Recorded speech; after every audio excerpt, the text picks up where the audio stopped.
Stavrogin's Confession. L. The Plan of the Life of a Great Sinner. Translated by S. Kurtiliansky and Virginia Woolf. Chapter 1.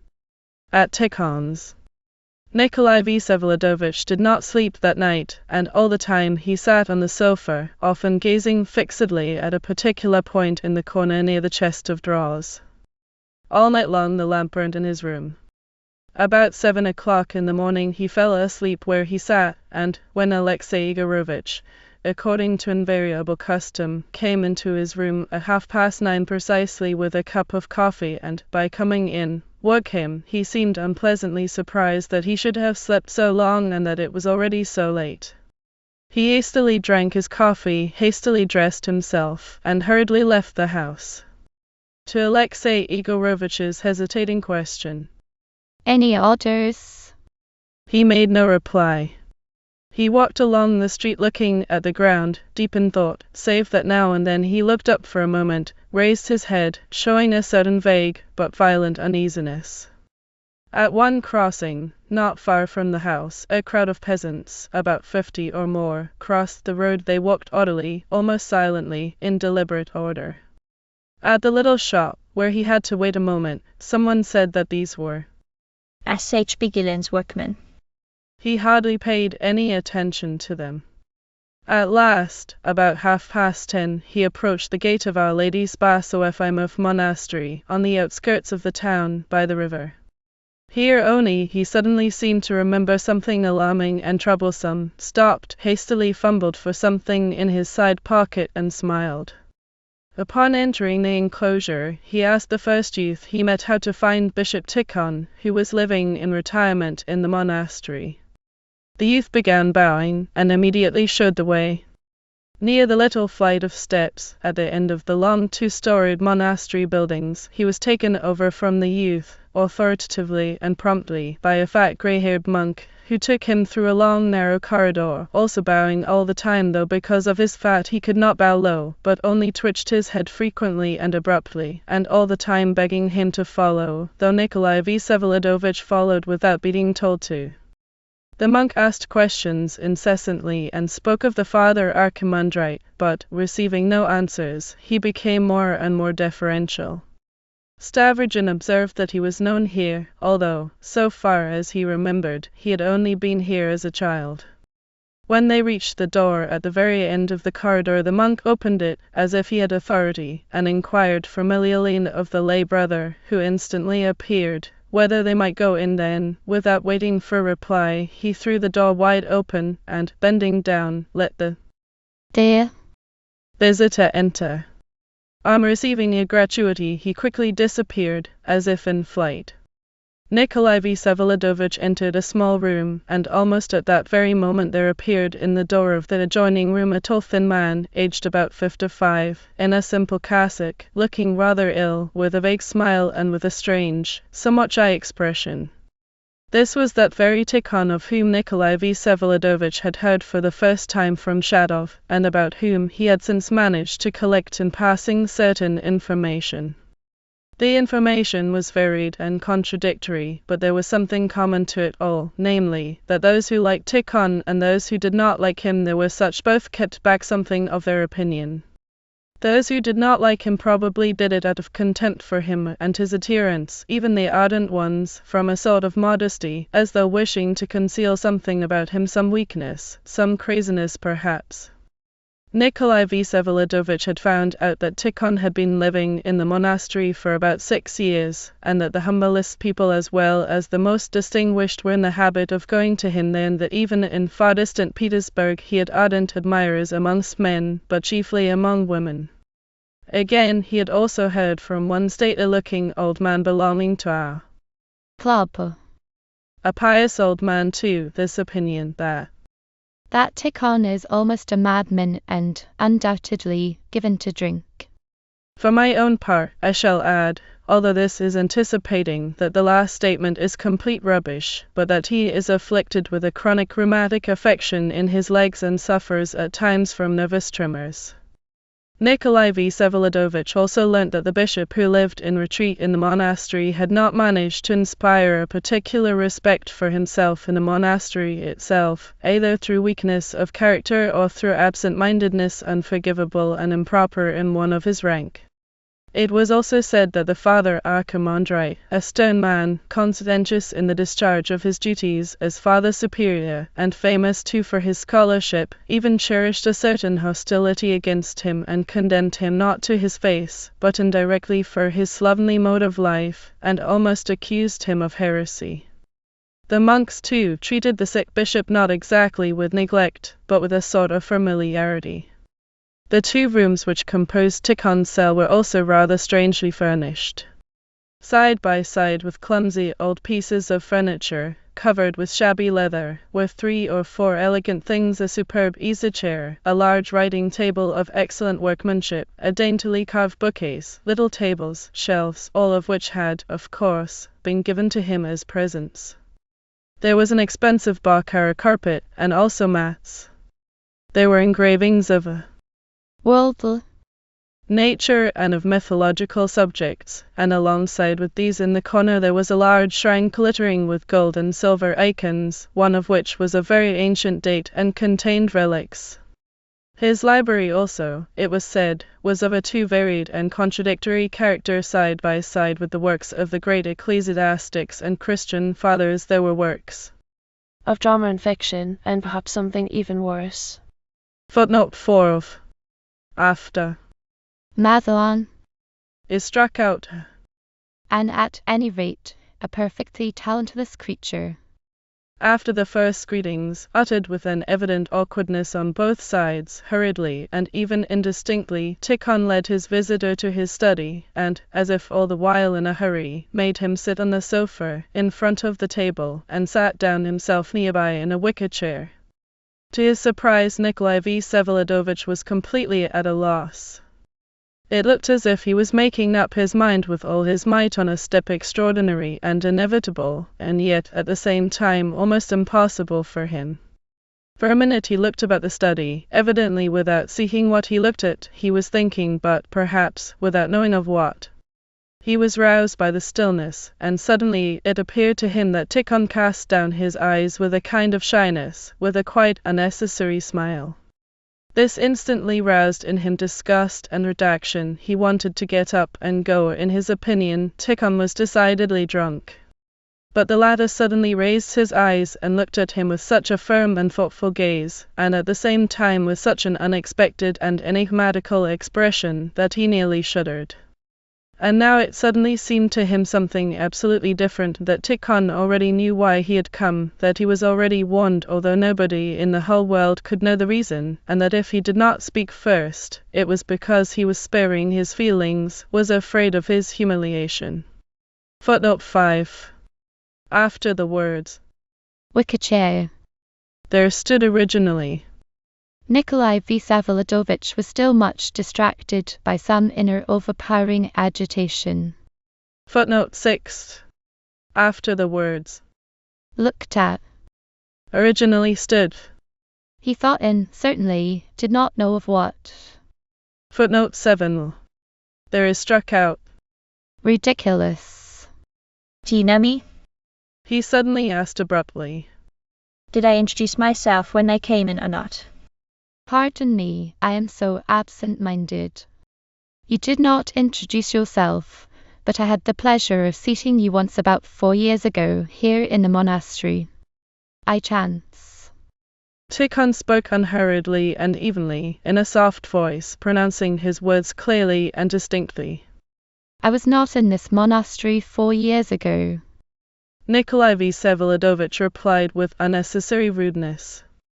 I was here only as a child, when you were not yet here.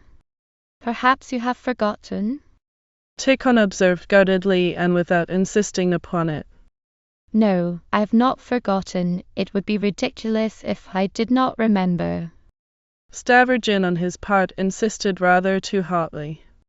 Perhaps you have merely heard about me and formed some idea, and thus made the mistake that you had seen me. Tikhon remained silent. Nikolai Vsevolodovich now noticed that a nervous shudder sometimes passed over his face, a symptom of chronic nervous exhaustion. I see only that you are not well today. He said. I think it would be better if I went. He even began to rise from his seat. Yes, today and yesterday I have had violent pains in my legs and I slept little during the night. Tikhon stopped. His visitor suddenly fell into a vague reverie. The silence lasted long, about 2 minutes. You were watching me? He suddenly asked with anxiety and suspicion. I looked at you and was reminded of an expression on your mother's face. Externally unlike, there is much inner, spiritual resemblance. There is no resemblance at all, certainly no spiritual, absolutely none. Nikolai Vsevolodovich grew again uneasy for no reason and too persistent without knowing why.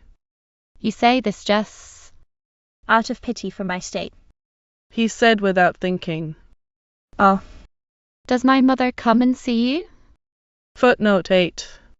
There is struck out. And rubbish. She does. I didn't know. She never told me.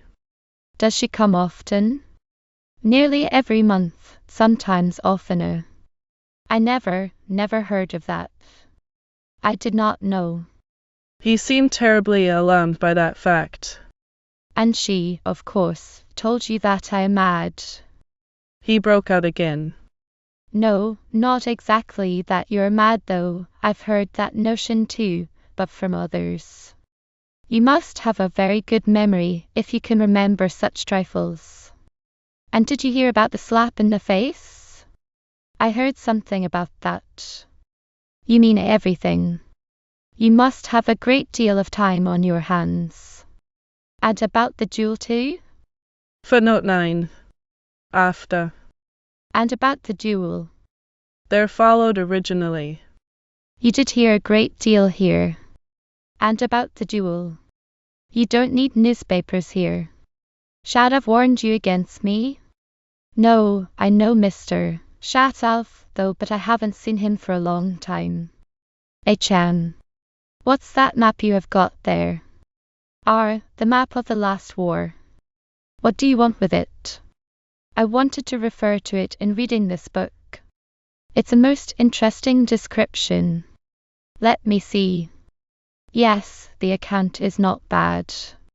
Yet what strange reading for you. Footnote 10. Originally. This is not a bad account. He drew the book towards him and gave it a cursory glance. It was a full and able account of the circumstances of the last war, not so much from the military point of view, however, as from the purely literary. Having turned the book over, he suddenly put it down impatiently. I positively do not know why I came here, he said with aversion, looking straight into Tikhon's eyes, as though he expected him to reply. You too are not feeling well. No, not altogether. Footnote 11. Originally. No, I am not well.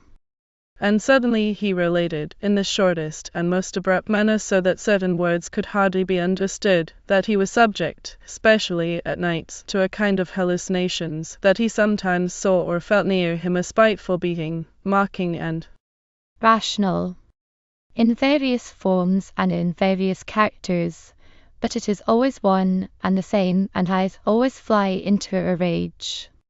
Wild and confused were these revelations, as if indeed they came from a madman. And yet Nikolai Vsevolodovich spoke with such strange frankness, never seen in him before, with such a simplicity, quite unnatural to him, that it seemed as if suddenly and unexpectedly his former self had completely disappeared. He was not in the least ashamed of showing the fear with which he spoke of his apparition. But all this was momentary and went as suddenly as it had come. It's all nonsense, he said, drawing back with awkward irritation. I'll go and see a doctor. You should, certainly. Tikhon assented. You speak so confidently. Have you seen people like me with such apparitions? I have, but very rarely. Indeed, I remember only one such case in my life. He was a military officer. It was after he had lost his wife, his life companion. The other case was mere hearsay. Both men then went to a cure abroad. Have you been subject to this for long? Footnote 12. Originally. Were cured. For about a year, but it's all nonsense. I'll see a doctor. This is all nonsense, utter nonsense. It is myself in various aspects and nothing else. But even as I use that phrase, you certainly think that I am still doubtful and am not sure that it is myself, and not really the devil. Tikhon gave him a questioning look. Oh? You actually see him? He asked, dismissing, in fact, any question of its being a false and morbid hallucination. Do you actually see a certain image? It is strange that you should lay such stress upon this, when I have already told you that I do see it. Stavrogin again began to grow more and more irritated with each word. Of course I see it as plainly as I see you. And sometimes I see it and I'm not sure that I see it, although I do see it. And sometimes I do not know what is real or it. It's all nonsense. And can't you possibly believe that this is indeed the devil? He added, breaking into a laugh and passing too abruptly into derision. Surely that would be more in keeping with your profession. Footnote 13. After. Although I do see it. And sometimes. There originally followed. I'm not sure that I see. It is more likely a disease, although. Although what? Devils certainly exist, but one's conception of them may be very various. And you have again just looked down. Stavrogin broke in with an irritating laugh. Because you were ashamed that I should believe in the devil, but I made out that I did not believe and cunningly put the question to you, does he or does he not really exist? Tikhon gave a vague smile. Footnote 14. After. Smile. There is struck out. And do you know, it does not suit you at all to cast your eyes down. It is unnatural, ridiculous, and affected. Well, know then that I am not at all ashamed, and to make up for my rudeness I will tell you, seriously and unblushingly, I do believe in the devil. I believe canonically in a personal, not allegorical, devil, and I do not in the least want to extort an answer from any one now, that's all. Footnote 15. After. All. There is struck out. You must be awfully glad. He gave a nervous, unnatural laugh. Tikhon looked at him with curiosity, with a rather timorous, yet gentle look. You believe in God? Nikolai VSEVOLODOVICH suddenly burst out. I do. It is said, if you believe and bid a mountain move, it will move. Though pardon me this nonsense. Yet I am curious to know, could you move a mountain or not? If God will, I could. Tikhon uttered quickly and calmly, again beginning to look down at the ground. Well, it's just the same as saying that God himself could move it. But you, as a reward for your belief in God? Perhaps I could move it. Perhaps. Well, that is not bad, either. But you are still doubtful. Footnote 16. After. Perhaps. There is struck out. That's not bad. Why do you have doubts then? I believe imperfectly. Through the imperfection of my belief, I have doubts. Why, do you believe incompletely? Perhaps I do believe and not perfectly. Tikhon replied. That is what I should not think, looking at you. He suddenly gave him a look of some surprise, a perfectly simple look which did not at all harmonize with the mocking tone of the preceding questions.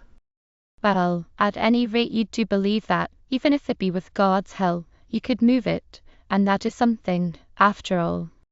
At least, you wish to believe. And you take the mountain literally. It is a good principle. I observe that the progressives among our Levites are greatly inclined towards Lutheranism. Anyhow, it is better than the tres pew of their archbishop, it is true, under the threat of the sword. You are, certainly, a Christian too. Stavrogin spoke quickly, his words now serious, now mocking. May I not be ashamed, Lord, of thy cross? Tikhon almost whispered it, with a passionate whisper, and bowed his head still lower. Footnote 17. After. His head still low. There is struck out.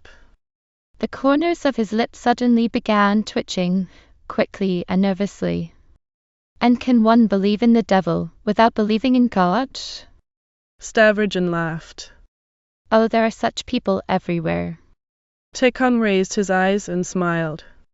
And I am sure that you find such belief more respectable after all than complete unbelief. Stavrogin began to laugh. Footnote 18. After. Unbelief is struck out. Oh, parson. On the contrary, complete atheism is more respectable than worldly indifference. Tikhon answered, with visible gaiety and good nature. Oh, that's how you get round it. A complete atheist stands on the last rung but one before absolute faith. He may or may not step higher, but an indifferent man has no longer any faith at all, nothing but an ugly fear, and that only on rare occasions, if he is a sentimental man. H.M. You have read the Apocalypse? I have. Do you remember, write to the angel of the Laodicean church? I do. Footnote 19. After. I do. Is struck out. They're fascinating words. Fascinating. These are strange words for a bishop. You are altogether a queer fellow.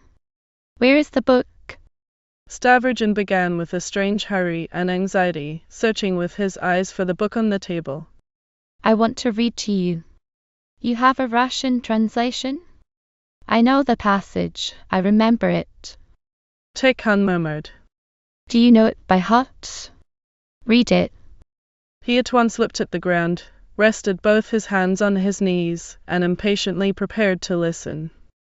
Tikhon repeated word for word. Write to the angel of the Laodicean church, the true and authoritative witness of the beginning of the creations of God says, Amen. I know thy works, thou art neither cold nor hot. Would that thou wert cold or hot.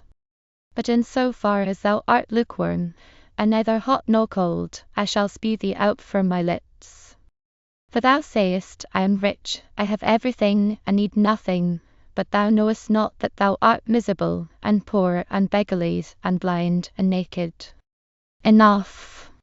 Stavrogin cut him short. Do you know, I love you very much. Footnote 20. After. Stavrogin cut him short. Is struck out. This is for those in the middle, this is for the indifferent ones, isn't it? I love you too. Tikhon replied in a low voice. Stavrogin fell silent and suddenly lapsed again into his old reverie. This came as though in fits, and now for the third time. Anna. I love. He said to Tikhon was also said almost in an impulse, at any rate unexpectedly to himself. More than a minute passed. Do not be angry. Tikhon whispered, touching his arm very lightly with his finger, and as though his courage failed him. Stavrogin shuddered and frowned angrily. How did you know that I was angry? He said hastily. Tikhon was about to reply, when he suddenly interrupted him in inexplicable alarm. Why did you think that I must necessarily become angry? Yes, I was angry, you are right, and just because I had said to you I love. You are right, but you are a crude cynic, you think slightingly of human nature. There might have been no anger had it been anyone else but myself. Though, it does not matter about others, it concerns me. After all, you are a queer fellow and crazy. He grew more and more irritated, and, strangely, made no attempt to restrain his language. Listen, I do not like spies and thought readers, at any rate those who creep into my soul. I do not invite anyone into my soul. I need no one. I am able to shift for myself. You think I am afraid of you. He raised his voice and looked up defiantly. You're quite convinced that I have come to confide to you some terrible secret, and you are waiting for it with all the hermit curiosity of which you are capable. Understand then that I will confide nothing to you, no secret, because I can perfectly well do without you. Footnote 21. Instead of. Perfectly, etc. The original had. I don't need you in the least. Tikhon looked at him firmly. It surprised you that the lamb prefers a cold man to a merely lukewarm one. He said. You don't want to be merely lukewarm.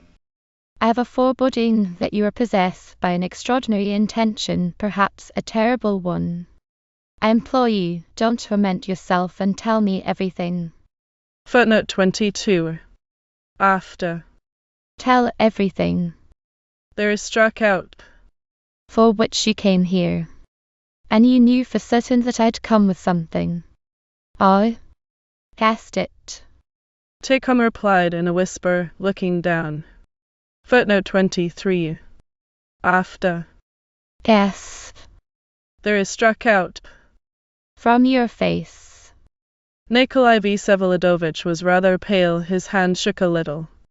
For a few seconds he looked motionlessly and silently, as though coming to a final decision. At last he took out of the side pocket of his coat a few printed sheets and put them on the table. These sheets are meant for circulation, he said in a tremulous voice. If only one man reads them, then understand that I shall keep them back no longer, and they will be read by everyone. That is settled. I don't need you at all, for I have settled it. But read them. While you are reading them, say nothing, but after you have read them, say everything. Shall I read them? Tikhon asked irresolutely. Do I am calm? No, I shall not be able to read them without glasses. The printing is pale, foreign. Here are your glasses.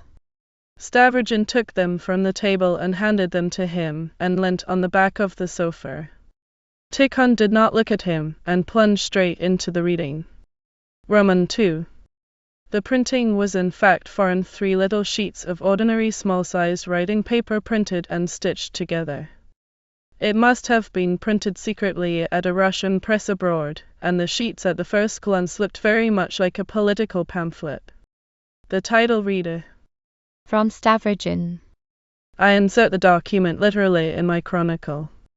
I have allowed myself to correct the spelling, for the mistakes are rather numerous and have surprised me a little, considering after all that the author was a man of education and even well read, of course, relatively speaking.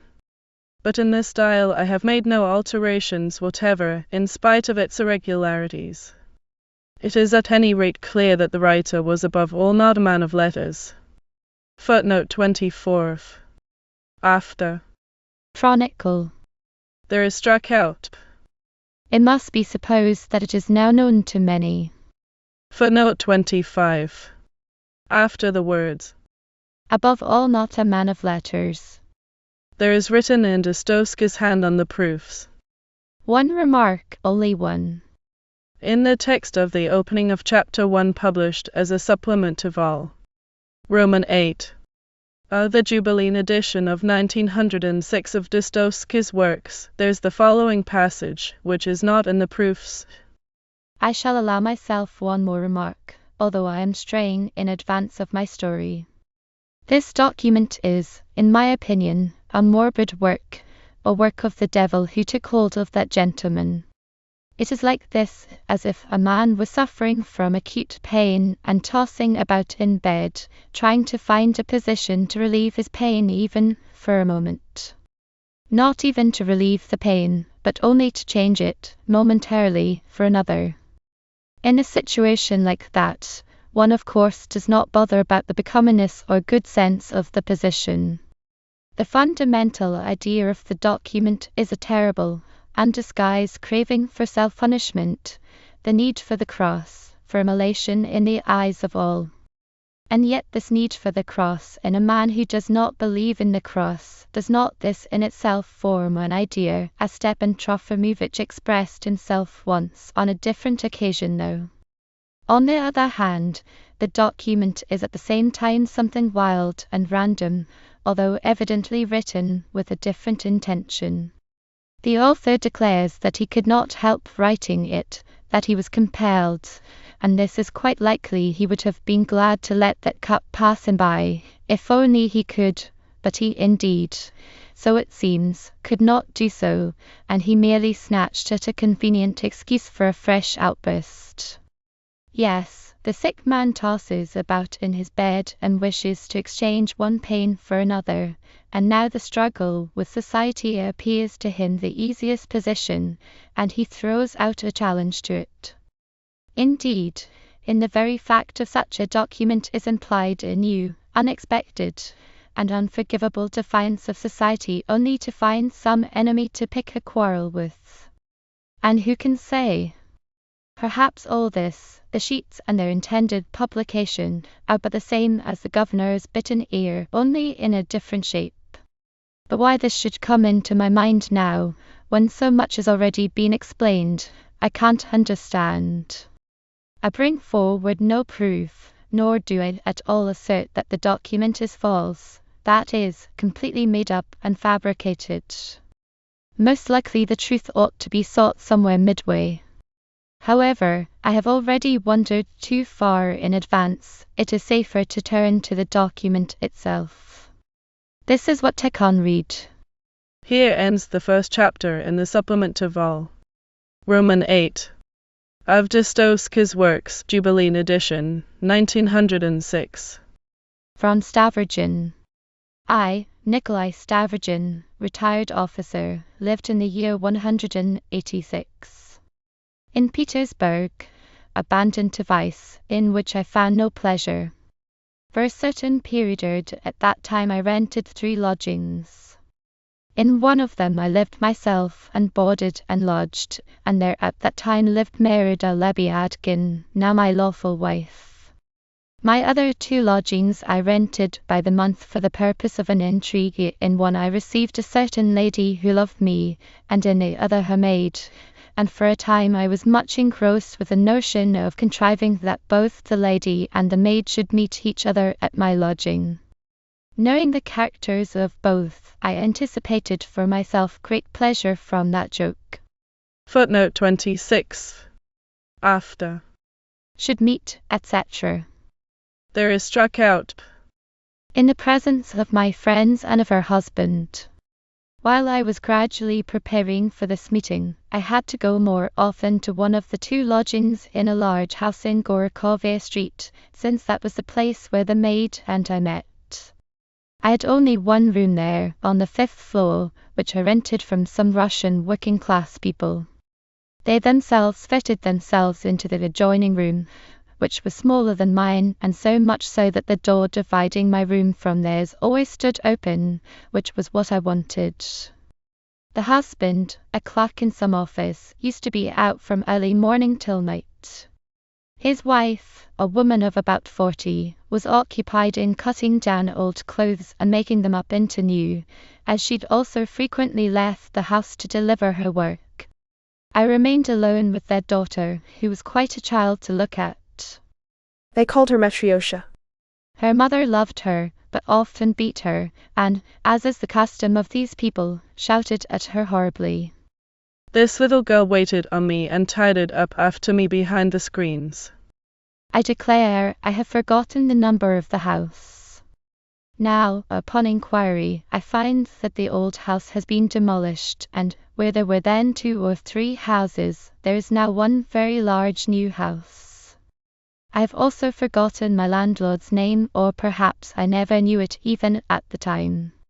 I remember that the woman was called Stepnida, I believe, Mikhailovna.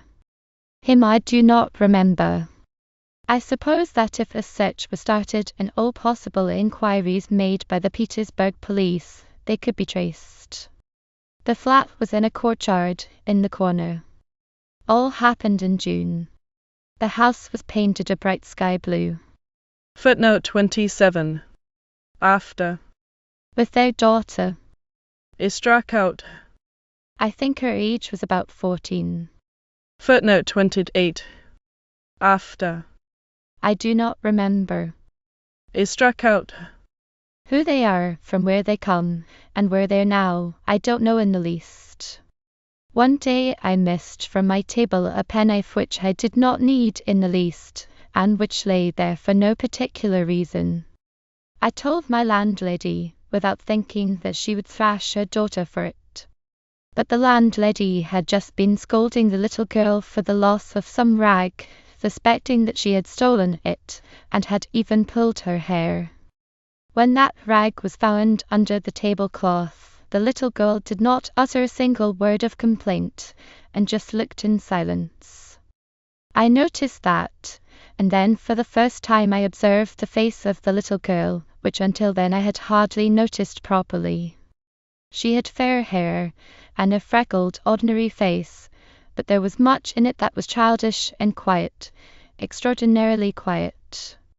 The mother did not like it that the daughter made no complaint for having been beaten for nothing, and she raised her fist, but did not strike, and just at that moment the subject of the penknife came up. Besides the three of us, there was in fact nobody, and only the little girl went behind my screen. The woman flew into a rage at having for the first time punished her unjustly, as she rushed for the broom, tore twigs from it, and thrashed the little girl in my presence until her body was covered with scars, although the child was already in her 12th year. Matrodosha did not cry at the thrashing, probably because I was there, but she gave a strange sob at each blow. And afterward she sobbed very much for a whole hour. Footnote 29. After. Ball. Is struck out. I lived with them on familiar terms, and they stood on no ceremonies with me. But there was just this before that happened. At the very moment when the landlady rushed for the broom to pull out twigs, I found the penknife on my bed, where it had somehow or other fallen from the table. Instantly it occurred to my mind not to say so, in order that she should be thrashed.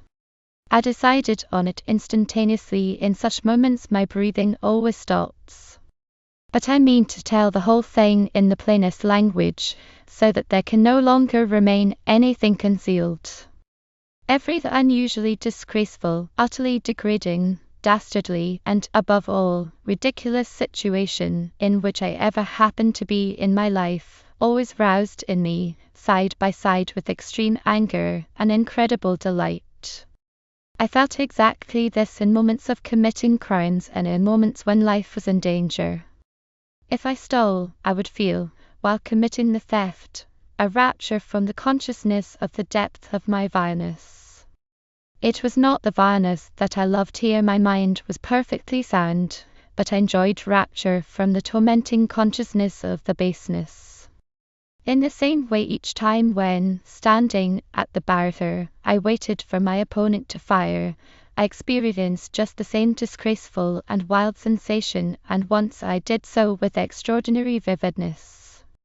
I confess that I often myself looked out for it, because it is to me the strongest of sensations of the kind.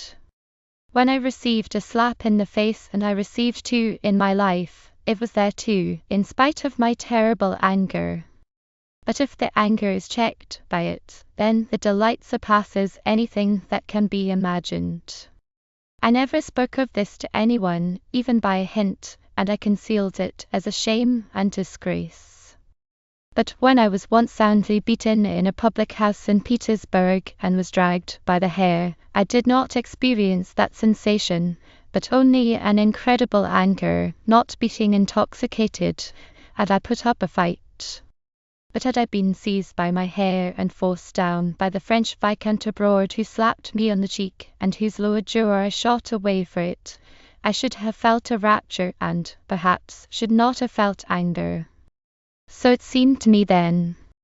I tell all this in order that every one may know that the feeling never absorbed the whole of me absolutely, but there always remained the most perfect consciousness on that consciousness. Indeed, it was all based. and although it would take hold of me to the pitch of madness, or, so to say, obstinacy, it would never reach the point of making me forget myself.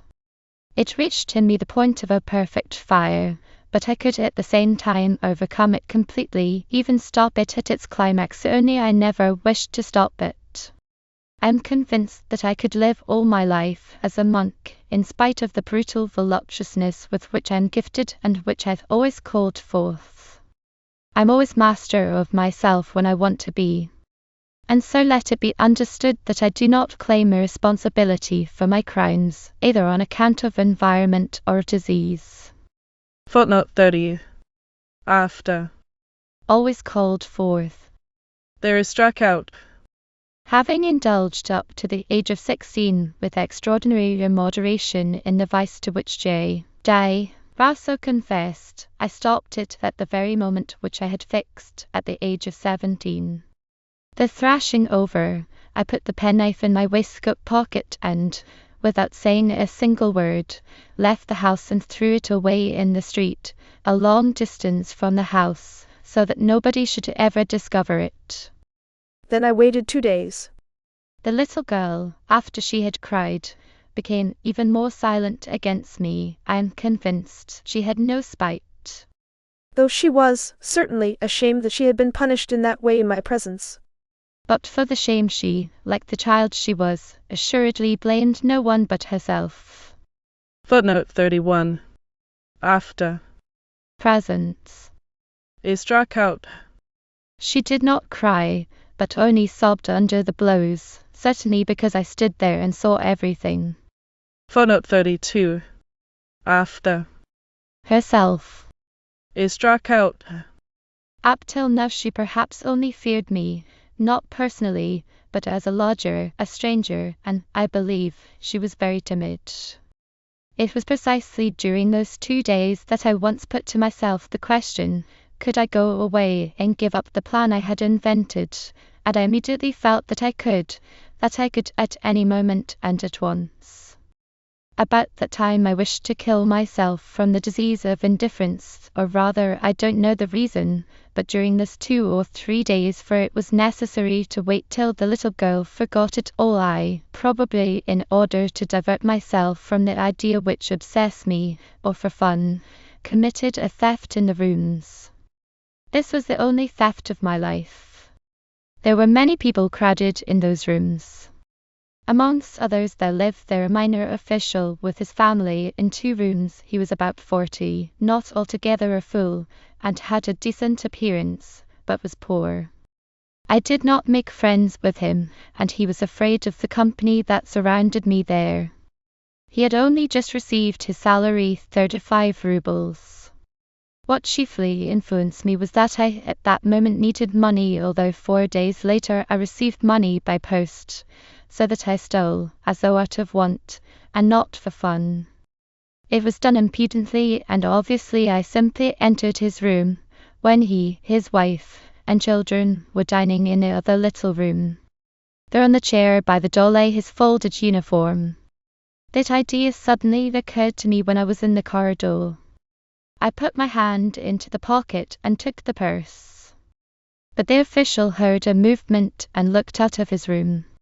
He, it seems, actually saw, at any rate, something, but as he did not see it all, he, of course, did not believe his eyes. I said that, as I was passing down the corridor, I'd come in to see the time by his clock. It has stopped, he said, and I went out. At that time I drank a great deal, and in my rooms was a whole crowd, Lebyadkin amongst them. I threw away the purse and the small coins, but kept the notes. There were 32 rubles, 3 red notes and 2 yellow. I immediately changed 1 red note and sent for champagne, then I sent the 2nd red note, and the 3rd. About 4 hours later, towards evening, the official was waiting for me in the corridor. Nikolai VSEVOLODOVICH, when you came in just now, did you by any chance let my uniform fall off the chair? It was by the door. No, I don't remember. Was your uniform there? Yes, it was. On the floor? First on the chair and then on the floor. Did you pick it up? I did. Well, what more do you want? In that case, it's all right. He dared not finish, nor did he dare tell anybody in the room, so timid are those people. In the lodgings everyone was extremely afraid of me and respected me. After that I liked to catch his eye a couple of times in the corridor. Soon I got bored with it. After 3 days I returned to Gorokovaya Street. The mother was just going out with a bundle. The man, of course, was not at home. Matryoshka and myself were left alone. The windows were open. The house was all inhabited by artisans, and all day long from every floor was heard the knocking of hammers or of singing. About an hour passed. Matryoshka sat in her room, on a bench, with her back to me, and occupied with her needle. At last, she suddenly began to sing softly, very softly, as was sometimes her way. I took out my watch and looked at the time. It was 2 o'clock. My heart began beating. I got up and began approaching her stealthily. On their windowsill stood pots of geranium, and the sun shone very brightly. I quietly sat down near her on the floor. She started, and at first was terribly frightened and jumped up. I took her hand and kissed it quietly, sat her down again on the little bench, and began looking into her eyes. My kissing her hand made her suddenly laugh like a baby, but only for 1 second, because she impetuously jumped up for the second time, and was in such a fright that a spasm passed across her face. She looked at me with eyes motionless with terror, and her lips began to twitch as if she were about to cry, but she did not cry. I kissed her hand again, and took her on my knee. Then she suddenly pulled herself away and smiled as if ashamed, with a wry smile. All her face flushed with shame. I was whispering to her all the time, as though drunk.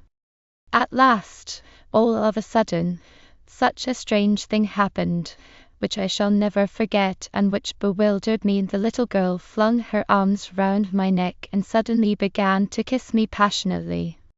Her face expressed perfect ecstasy. I almost got up to go away, so unpleasant was this to me in the little creature from the sense of pity that I suddenly felt. Footnote 33. Originally. As soon as the 3 days were over. Footnote 34. After. Later. Is struck out. But then I suddenly asked myself, can I stop now? And I instantly answered that I can. Footnote 35. Originally. I kissed her face and legs when I kissed her legs. Footnote 36. Originally. I wished to get up and go away, so unpleasant was this to me in such a tiny child, from a sense of pity. But I overcame the sudden sense of my fear and remained. When all was over, she was confused. I did not try to reassure her and no longer fondled her. She looked at me, smiling timidly. Her face suddenly appeared to me stupid. The confusion rapidly with each minute took an increasing hold over her. At last she covered her face with her hands and stood in the corner with her face to the wall, motionless. I was afraid that she might be frightened again, as she had been just before, and silently I left the house. I think that all that happened must have seemed to her, in the end, infinitely horrible, a deadly horror. Notwithstanding the Russian swear words and all sorts of queer conversations that she must have heard from her very cradle, I am completely convinced that she did not yet know anything. For indeed it appeared to her in the end that she had committed an immense crime, and was guilty of a mortal sin. She had killed God. That night I had the row in the bar which I mentioned in passing. But I woke up in my rooms in the morning. Lebyadkin took me home. My first thought when I woke was whether she had told her or not. It was a minute of real fear, although as yet not very intense. I was very gay that morning and extremely good-natured with everyone, and the whole company was very pleased with me. But I left them all and went to Gorokovaya Street. I met her downstairs in the passage. She was coming in from the grocer's shop where she had been sent for chicory. On seeing me, she dashed off in a terrible fright upstairs. When I entered, her mother had just given her a cuff for bursting in like a maniac, and thus the real reason of her fright was concealed. So far then all was safe. She hid in a corner and did not come up while I was there. I stayed about an hour and then went away. Footnote 37. After Cough is struck out twice on her cheek.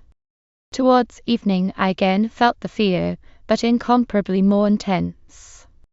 Of course I could deny all knowledge, but might be given the lie. Penal servitude glimmered for me in the distance.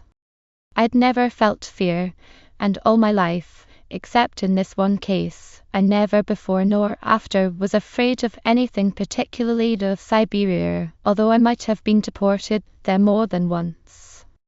But this time I was frightened and really felt fear. I don't know why, for the first time in my life, a very tormenting sensation.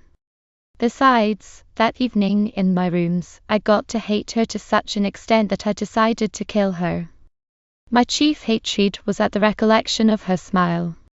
I began to feel contempt and immense loathing for her, having, after the whole thing was over, rushed off to the corner and covered her face with her hands. An inexplicable rage seized me, and then cold shivering, and, when towards the morning I began to feel feverish, I was again seized with fear, but such an intense fear that I never knew any torment more violent.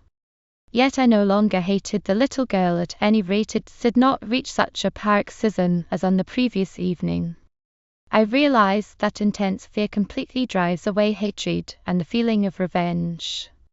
I woke about midday, feeling well and surprised even at the force of yesterday's sensations. Yet I was in a bad humor and was again compelled to go to Gorokovaya Street, in spite of all my aversion. I remember that I wished intensely at that minute to pick a quarrel on the way with anyone, so long as it was a violent quarrel. But when I reached Gorokovaya Street, I suddenly found Nina Savlevna, the maid, in my room, where she had been waiting for an hour already. I did not like the girl altogether, so that she had come half afraid that I should be angry with her for coming unasked. But I suddenly felt very glad to see her. She was not bad-looking, but unassuming, with those manners of which common people are very fond, so that my landlady had for long sung her praises to me. I found them both drinking coffee together, and the landlady highly pleased with the polite conversation. In the corner of their room I saw Matryoshka. She stood looking at her mother and at the visitor without stirring. When I came in she did not hide as before and did not run away. It only appeared to me that she had grown very thin and was in a fever. I was cordial to Nina, and locked my door against the landlady, which I had not done for a long time, so that Nina left perfectly delighted. We left together, and for 2 days I did not return to Gorokovaya Street. I was already bored with it. I resolved to put an end to it all, to give up my rooms and leave Petersburg. But when I came to give notice to my landlady, I found her much worried and distressed. Matryoshka had been ill for 3 days, had a high temperature, and was delirious every night. Of course I asked what she said in her delirium. We spoke in whispers in my room. She whispered back that she raved of horrors. I killed God. She says, I offered to have a doctor at my own expense, but she did not wish it. By God's will it will pass without doctors. She is not in bed all the time during the day. She gets up. She has just run round to the grocer's shop. I determined to see Matryoshka alone, and, as the landlady let out that she had to go to the Petersburg Road about 5 o'clock, I decided to come back in the evening. I had a meal in a public house. Exactly at 5:15 I returned. I always let myself in with my key. There was no one there but Matryoshka. She lay on her mother's bed behind a screen, and I saw her peep out, but I pretended not to have seen her. All the windows were open. The air outside was warm and even hot. I walked up and down and then sat down on the sofa. I remember everything up to the last moment. It decidedly gave me pleasure not to speak to Matriosha, but to keep her in suspense. I don't know why. I waited a whole hour, when suddenly she sprang from her bed behind the screen. I heard both her feet thud upon the floor and then fairly quick steps, as she stood on the threshold of my room. She stood and looked silently. I was so mean that my heart thrilled with joy that I had kept up my character and waited for her to come first. During these days, when I had not once seen her close, she had grown very thin. Her face had shrunk, and her head, I was sure, was hot. Her eyes had grown large and gazed at me without moving, with a dull curiosity, as I thought at first. I sat still and looked and did not move. And then suddenly I felt hatred for her again. But I very soon noticed that she was not in the least afraid of me, but was perhaps rather delirious. But she was not delirious either. She suddenly began shaking her head repeatedly at me, as simple, uneducated people without manners do when they find fault with you. And suddenly she raised her tiny fist and began threatening from where she stood. At this moment her gesture seemed to me ridiculous, but then I could stand it no longer. On her face was such despair as was unendurable to see on a child's face. She shook her tiny fist at me all the while threateningly, and nodded her head reproachfully. I rose and moved towards her in fear, and warily began saying something softly and kindly, but I saw that she would not understand. Then suddenly she covered her face impulsively with both hands, as she had done before, and moved off and stood by the window with her back to me. I returned to my room and sat by the window. I cannot possibly make out why I did not leave then, but remained as though waiting for something. Soon I again heard her quick steps. She came out of the door onto the wooden landing which led to the stairs. I hastily ran to my door, opened it, and had just time to see that Matriosha went into the tiny box room, which was like a hen roost and was next door to the water closet. A very curious idea shot through my mind. To this day I can't make out why all of a sudden this idea came into my head. Everything turned upon it. I half closed the door and sat down again by the window.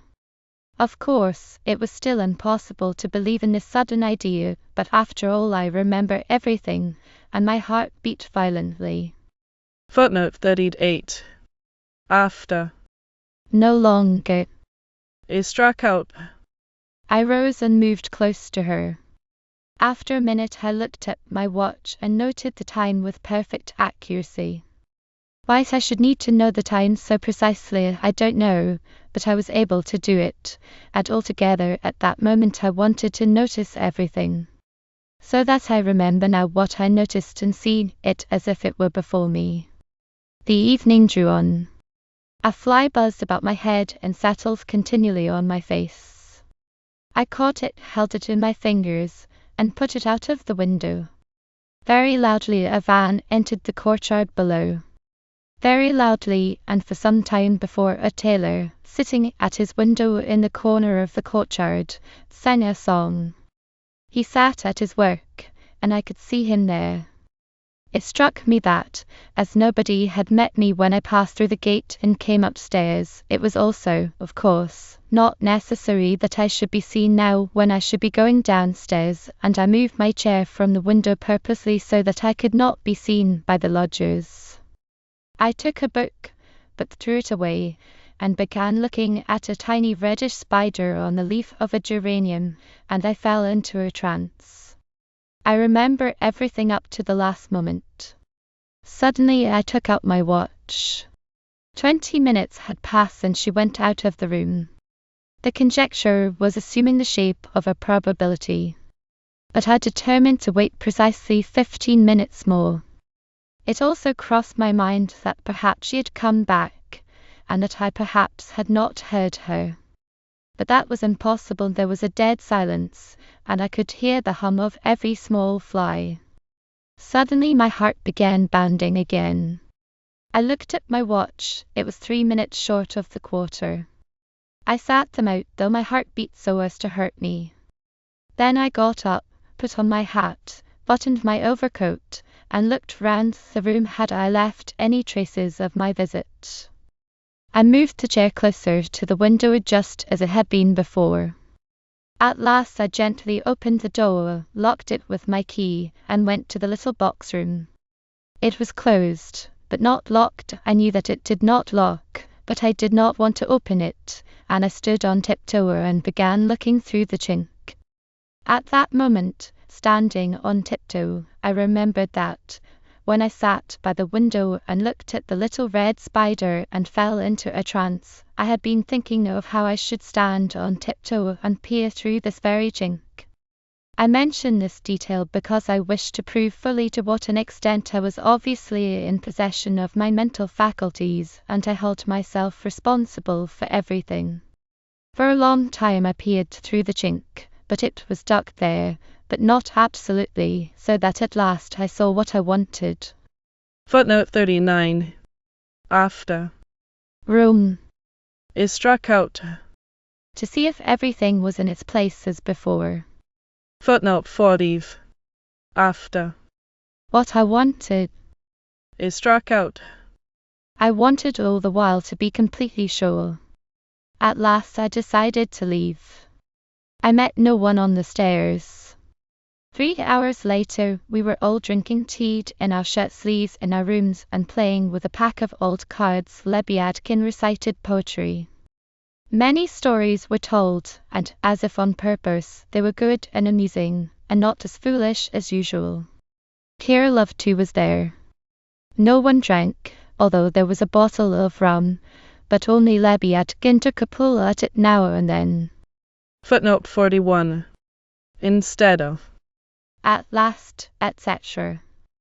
Originally stood. I finally decided that I could leave and I went downstairs. Prokomalov once said that when Nikolai Vsevolodovich is pleased to be cheerful and does not sulk, the whole lot of us are happy and talk cleverly. I remembered this at that time, consequently I was merry, cheerful, and not sulky. This was how it looked. But I remember being conscious that I was simply a low and despicable coward for my joy at having escaped, and that I should never be an honest man. About 11 o'clock the doorkeeper's little daughter came from the landlady at Gorokovia Street, with a message to me that Matryoshka had hanged herself. I went with the little girl and saw that the landlady herself did not know why she had sent for me. She wailed aloud and beat her head. There was a crowd and policemen. I stood about for a time and went away. Footnote 42. After. Beat her head. Is struck out. There was a commotion. Footnote 43. After. Full. Is struck out. In the lobby. I was scarcely disturbed all that time, yet I was asked the usual questions. But all I said was that the girl had been ill and delirious, so that I had offered to call a doctor at my own expense.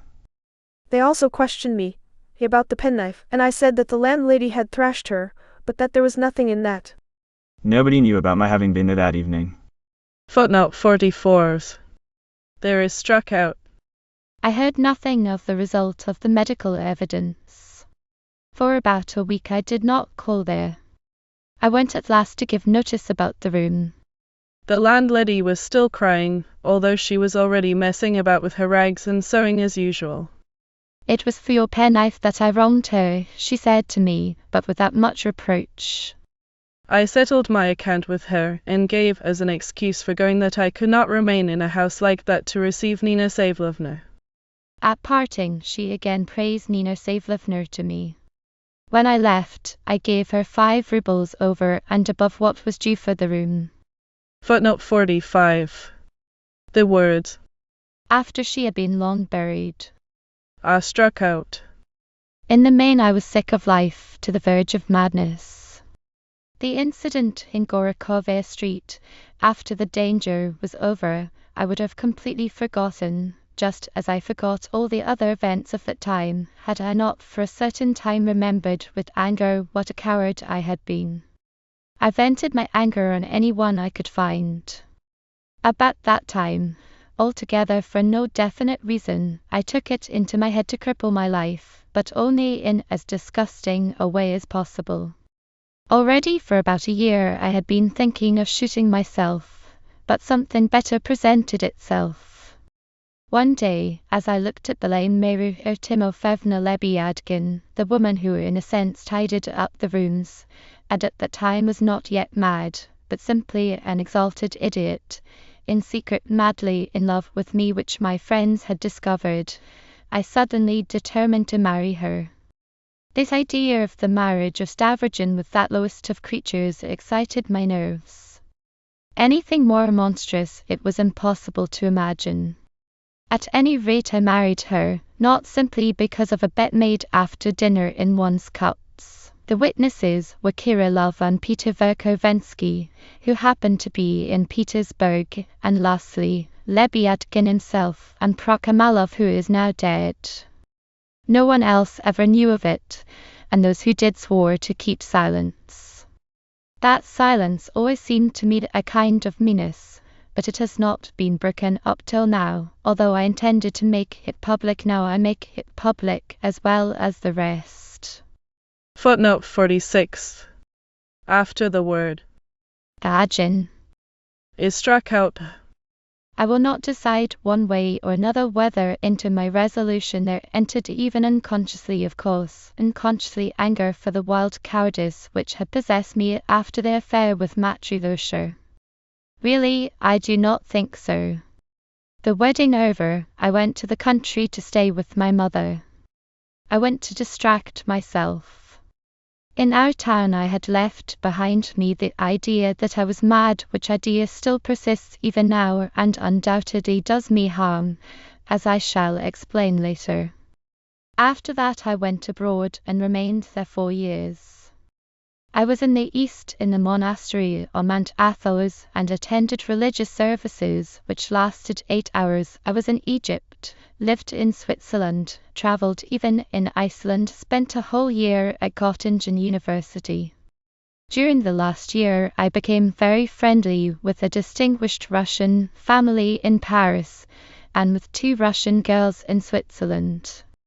About 2 years ago, in Frankfurt, passing a stationer's shop, I noticed amongst the photographs for sale a portrait of a little girl, dressed in an elegant childish dress, but very much like Matryoshka. Footnote 47. After Distract is struck out, and because it had become intolerable. I bought the portrait at once, and when I returned to my hotel I put it on the mantelpiece of my room. There it lay for a week untouched, and I did not once look at it, and when I left Frankfurt I forgot to take it with me. I mention this fact only to prove to what an extent I could master my memories and had become indifferent to them. I dismissed the whole lot of them at one go en masse, and the whole mass obediently disappeared, each time, directly I wished it to disappear.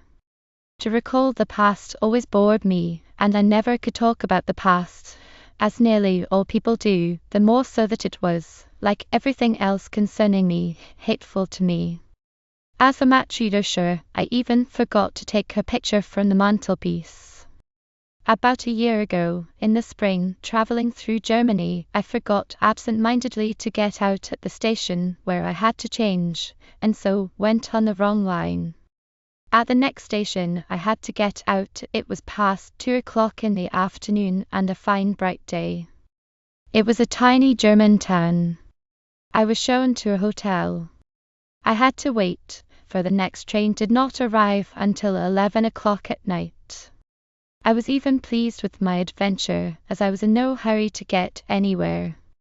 The hotel turned out a wretched little place, but it was all wooded and surrounded with flower beds. I was given a very small room. I made a large meal, and as I had been travelling all night, I fell sound asleep after lunch at about 4 o'clock in the afternoon. In my sleep I had a dream which was completely new to me, for I had never had one like it.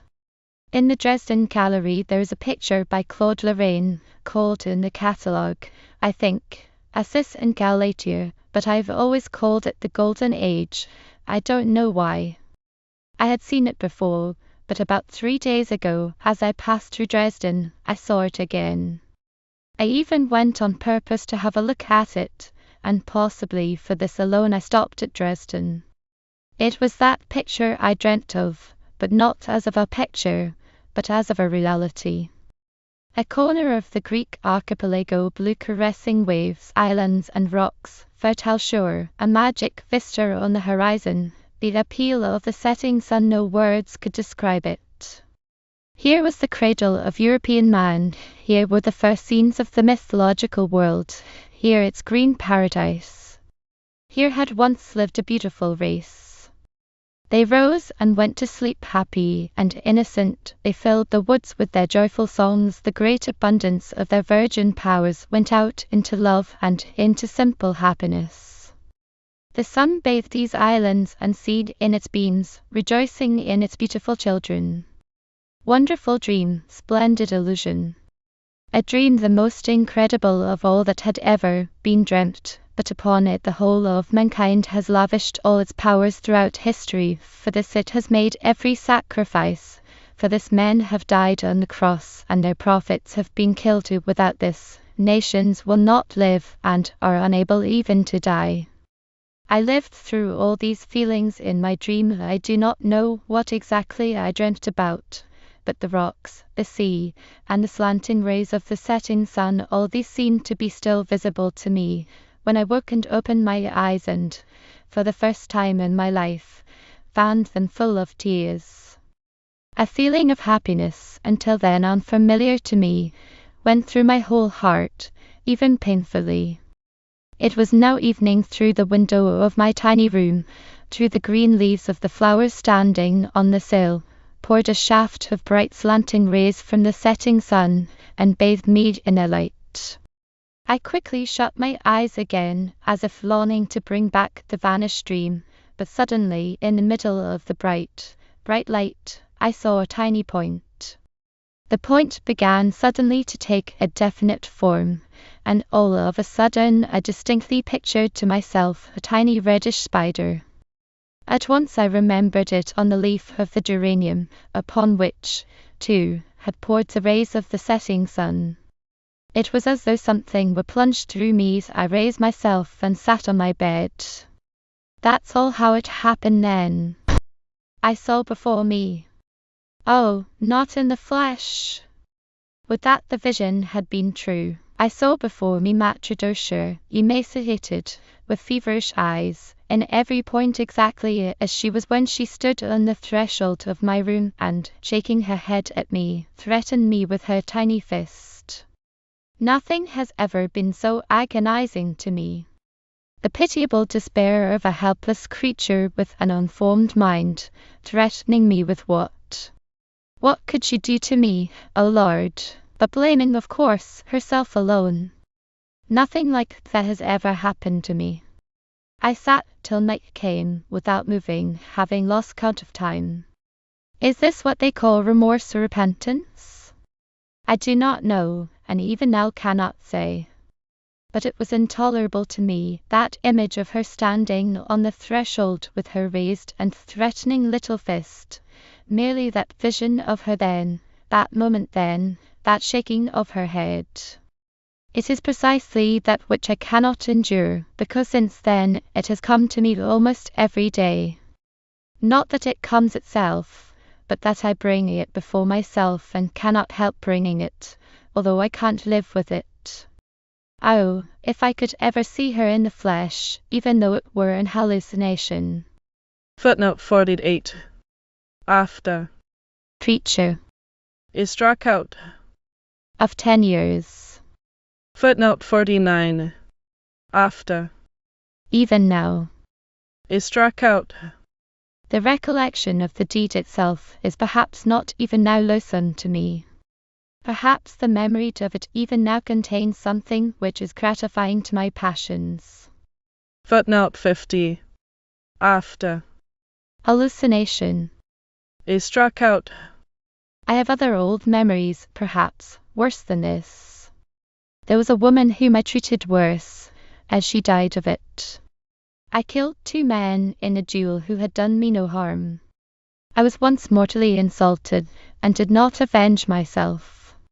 I have it to my account that I poisoned someone, deliberately and successfully, without being found out. If necessary, I will confess it all. Why, then, do no other of the memories of my life rouse in me anything like this? And I had indeed many memories, perhaps much worse in the judgment of men. They rouse merely hatred in me, and that only because they are stimulated by my present state, but formerly I forgot them callously and dismissed them from my mind. I wandered after that for nearly the whole of the following year, and tried to find some occupation. I know I can dismiss the thought of matrimony even now whenever I want to. I am as completely master of my will as ever. But the whole point is that I never wanted to do it, I myself do not want to, and never shall. So it will go on until I go mad. Footnote 51. After. Shall. Is struck out. Of this I am perfectly sure. In Switzerland, 2 months later, I was seized with a fit of the same passion, and one of the same furious impulses which I used to have before. I felt a terrible temptation to commit a new crime, namely, to commit bigamy, for I was already married. But I fled on the advice of another girl to whom I had confided almost everything, even that I had no love for her whom I desired so much, and that I could never love anyone. Moreover, the fresh crime would not in any way rid me of matrimony. Footnote 52. Originally. In Switzerland I was able 2 months after that to fall in love with a girl, or to speak more accurately, I experienced a fit, etc. Thus I decided to have these little sheets printed and 300 copies sent to Russia. When the time comes, I shall send some of them to the police and to the local authorities simultaneously. I shall send them to the editors of all newspapers with a request that they shall be published. I shall also send them to a number of people in Petersburg and in Russia who know me. They will also come out in a translation abroad. I know that I shall, perhaps, not be worried by the law, at any rate not to any considerable extent. It is I who am informing against myself, and I have no accuser besides. The evidence is extraordinarily slight or non-existent. Finally, the rooted idea that I am mentally unbalanced, and, certainly, the efforts of my family, who will make use of that idea, will quash any legal prosecution that might threaten me. By the way, I make this statement in order to prove that I am now of sound mind and understand my situation. But there will remain those who will know everything and will look at me, and I at them. I want everyone to look at me. Will it relieve me? I don't know. I come to this as to my last resource. Footnote 53. Originally. And the more of those, the better. Once more, if a good search be made by the Petersburg police, perhaps something might be discovered. The landlady and her husband might be living even now in Petersburg. The house, of course, must be remembered. It was painted a bright sky blue. For myself, I shall not go anywhere, and for a certain length of time, a year or 2, I shall always be found at S.K. Volshniki, my mother's estate. If required, I will appear anywhere. NIKOLAI Stavrogin. Chapter 9. Footnote 54. This is how the chapter is numbered in the original. The reading lasted for about an hour. Tikhon reads slowly and possibly read certain passages twice over. All the time Stavrogin had sat silent and motionless. Tikhon took off his glasses, paused, and, looking up at him, was the first to begin to speak rather guardedly. Footnote 55. After. Motionless. The following is struck out. It is strange that the signs of impatience, absent-mindedness, and even of delirium, that had been in his face all that morning, almost disappeared, and gave place to calmness and a kind of sincerity that gave him an air almost of dignity. Can't certain corrections be made in this document? Why should there? I wrote sincerely. Stavrogin replied. Some corrections in the style should. I forgot to warn you. He said quickly and peremptorily, pulling himself up. That all you say will be useless. I shall not postpone my intention. Don't try to dissuade me. I shall publish it. You did not forget to tell me that before I began to read. Never mind. Stavrogin interrupted peremptorily. I repeat it again, however great the force of your objections may be, I shall not give up my intention. And observe that, by this clumsy or clever phrase, think of it what you like, I'm not trying to get you at once to start arguing and coaxing me. Footnote 56. After. Coaxing. Is struck out. He added, as though he could no longer keep it up, and suddenly fell again, for a moment, into his former tone, but he immediately smiled sadly at his words. I shall not argue with you, still less coax you to give up your intention, nor could I do it either. Your idea is a great idea, and it would be impossible to express more perfectly a Christian idea. Repentance cannot go further than the wonderful deed which you have conceived, if only what? If it were indeed repentance and indeed a Christian idea. I wrote sincerely. Footnote 57. Before the words. I wrote sincerely. There is struck out. This seems to me a subtlety. Does this really matter? You seem deliberately to wish to make yourself out coarser than your heart would desire. Tikhon gradually became bolder. Evidently. The document made a strong impression on him. Make myself out. I repeat to you, I did not make myself out, still less did I pose. Footnote 58. The phrase, make myself out, etc., is struck out. Tikhon quickly cast his eyes down. This document comes straight from the needs of a heart which is mortally wounded. Am I not right in this? He said emphatically and with extraordinary earnestness. Yes, it is repentance, a natural need of repentance that has overcome you, and you have taken the great way, the rarest way. But you, it seems, already hate and despise beforehand all those who will read what is written here, and you challenge them. You were not ashamed of admitting your crime. Why are you ashamed of repentance? Shamed? You are ashamed and afraid. Afraid? Mortally. Let them look at me, you say. Well, and you, how will you look at them? Certain passages in your statement are emphasized. You seem to be luxuriating in your own psychology and clutch at each detail, in order to surprise the reader by a callousness which is not really in you. What is this but a haughty defiance of the judge by the accused? Where is the defiance? I kept out all personal discussion. Tikhon was silent. His pale cheeks flushed. Let us leave that. Stavrogin said peremptorily. Allow me to put to you a question on my side. We have now been talking for 5 minutes since you read that. He nodded at the pages. And I do not see in you any expression of aversion or shame. You don't seem to be squeamish. He did not finish. Footnote 59. After. He did not finish. Is struck out. You mean you would like me immediately to express to you my contempt? Tikhon said firmly. I shall not conceal anything from you. I was horrified at the great idle force that had been deliberately wasted in abomination. As for the crime itself, many people sin like that, but they live in peace and quiet with their conscience, even considering it to be the inevitable delinquency of youth. There are old men, too, who sin in the same way, yes, lightly and indulgently. The world is full of these horrors. But you have felt the whole depth to a degree which is extremely rare. Have you come to respect me after these pages? Stavrogin said with a wry smile. I am not going to answer that straight off.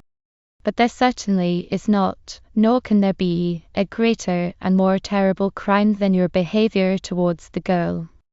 Let us stop this measuring by the yard. Perhaps I do not suffer so much as I have made out, and perhaps I have even told many lies against myself. He added suddenly. Footnote 60. There is struck out. I am somewhat surprised at your opinion about other people and about the ordinariness of such a crime. Tikhon once more let this pass in silence. Footnote 61. After the sentence, Tikhon, etc. is struck out. Stavrogin had no thought of going away. On the contrary, he began again for some minutes to fall into a reverie. And the young lady. Tikhon began again. With whom you broke off in Switzerland, where, if I may ask, is she? At this moment? Footnote 62. After. Lady. Is struck out. Very timidly. Here. There was silence again. Perhaps I did lie much against myself. Stavrogin persisted once more.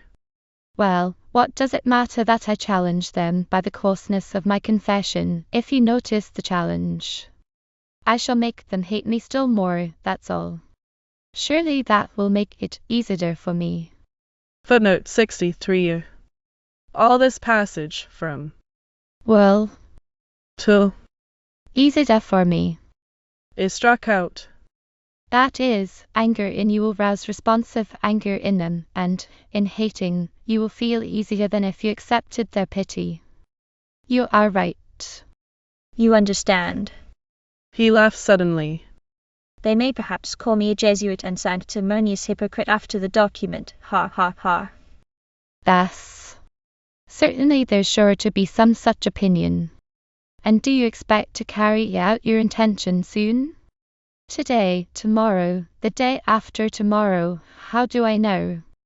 But very soon. You are right, I think, indeed, it will in the end happen that I shall publish it unexpectedly, and, indeed, in a revengeful, hateful moment, when I hate them most. Answer me one question, but sincerely, to me alone, only to me. Tikhon said in quite a different voice. If someone forgave you for this. Tikhon pointed at the pages. And not one of those whom you respect or fear, but a stranger, a man whom you will never know, if, reading your terrible confession, he forgave you, in the privacy of his heart, would you feel relieved, or would it be just the same to you?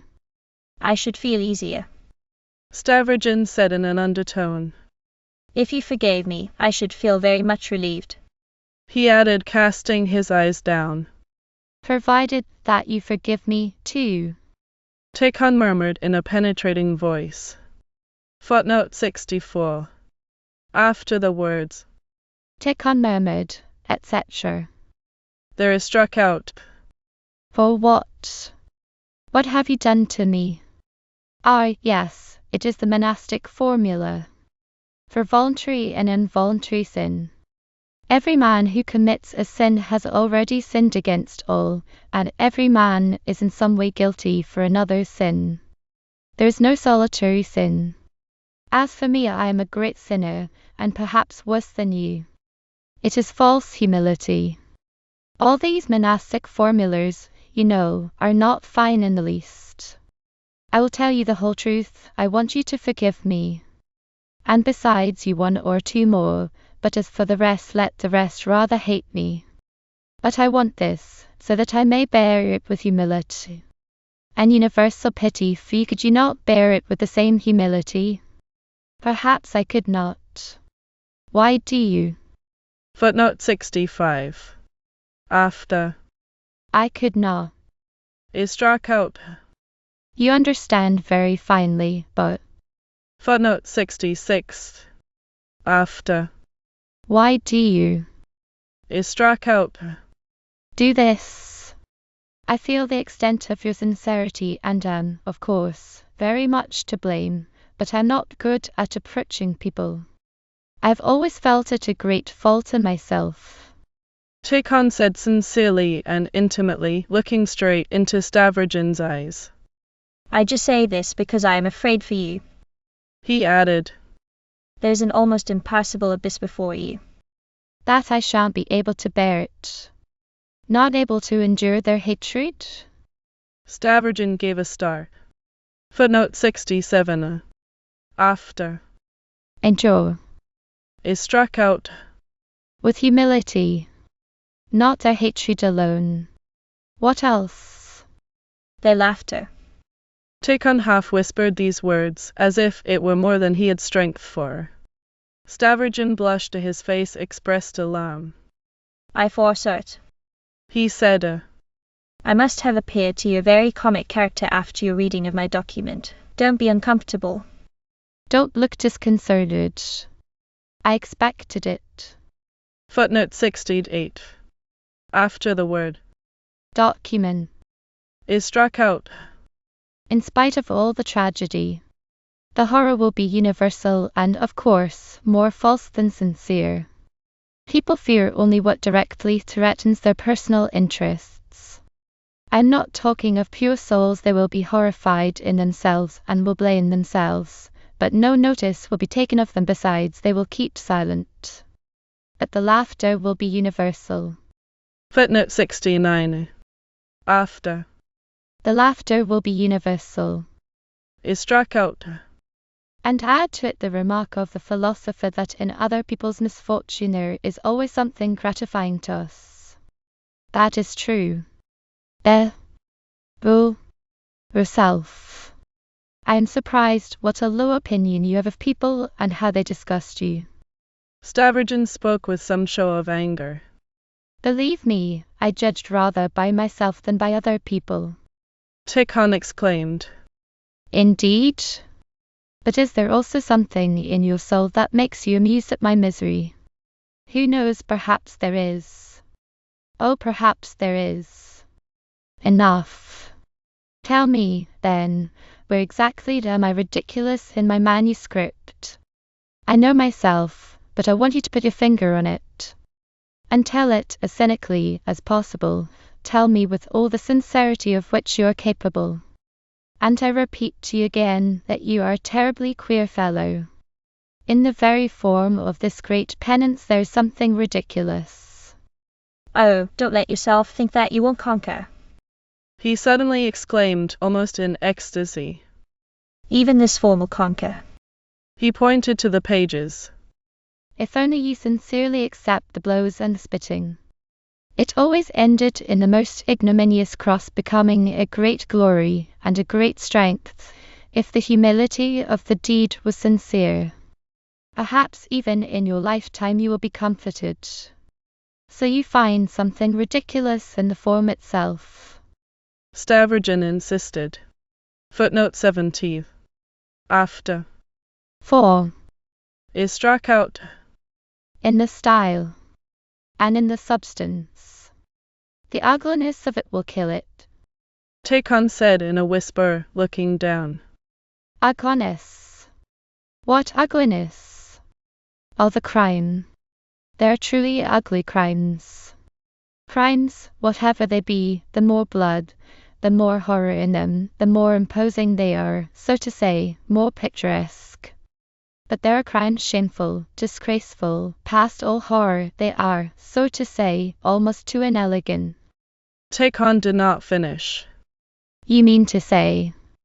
Stavrogin caught him up in agitation. You find me a very ridiculous figure when I kiss the hands of the dirty little girl. I understand you very well, and that is why you despair for me, that it is ugly, revolting, not precisely revolting, but shameful, ridiculous, and you think that that is what I shall least of all be able to bear. Footnote 71. After. Dirty little girl. Is struck out. And all that I said about my temperament and, well, all the rest. I see. Tikhon was silent. Footnote 72. After. Tikhon was silent. Is struck out. Yes, you know people, that is, you know that I shan't bear this. I understand why you asked about the young lady from Switzerland, whether she was here. You are not prepared, not hardened. Tikhon said timidly in a whisper, casting his eyes down. You are uprooted, you do not believe. Listen, Father Tikhon, I want to forgive myself, and that is my object, my whole object. Stavrogin suddenly said with gloomy ecstasy in his eyes. Then only, I know, that vision will disappear. That is why I seek bound the suffering. I seek it myself. Don't make me afraid, or I shall die in anger. The sincerity was so unexpected that Tikhon got up.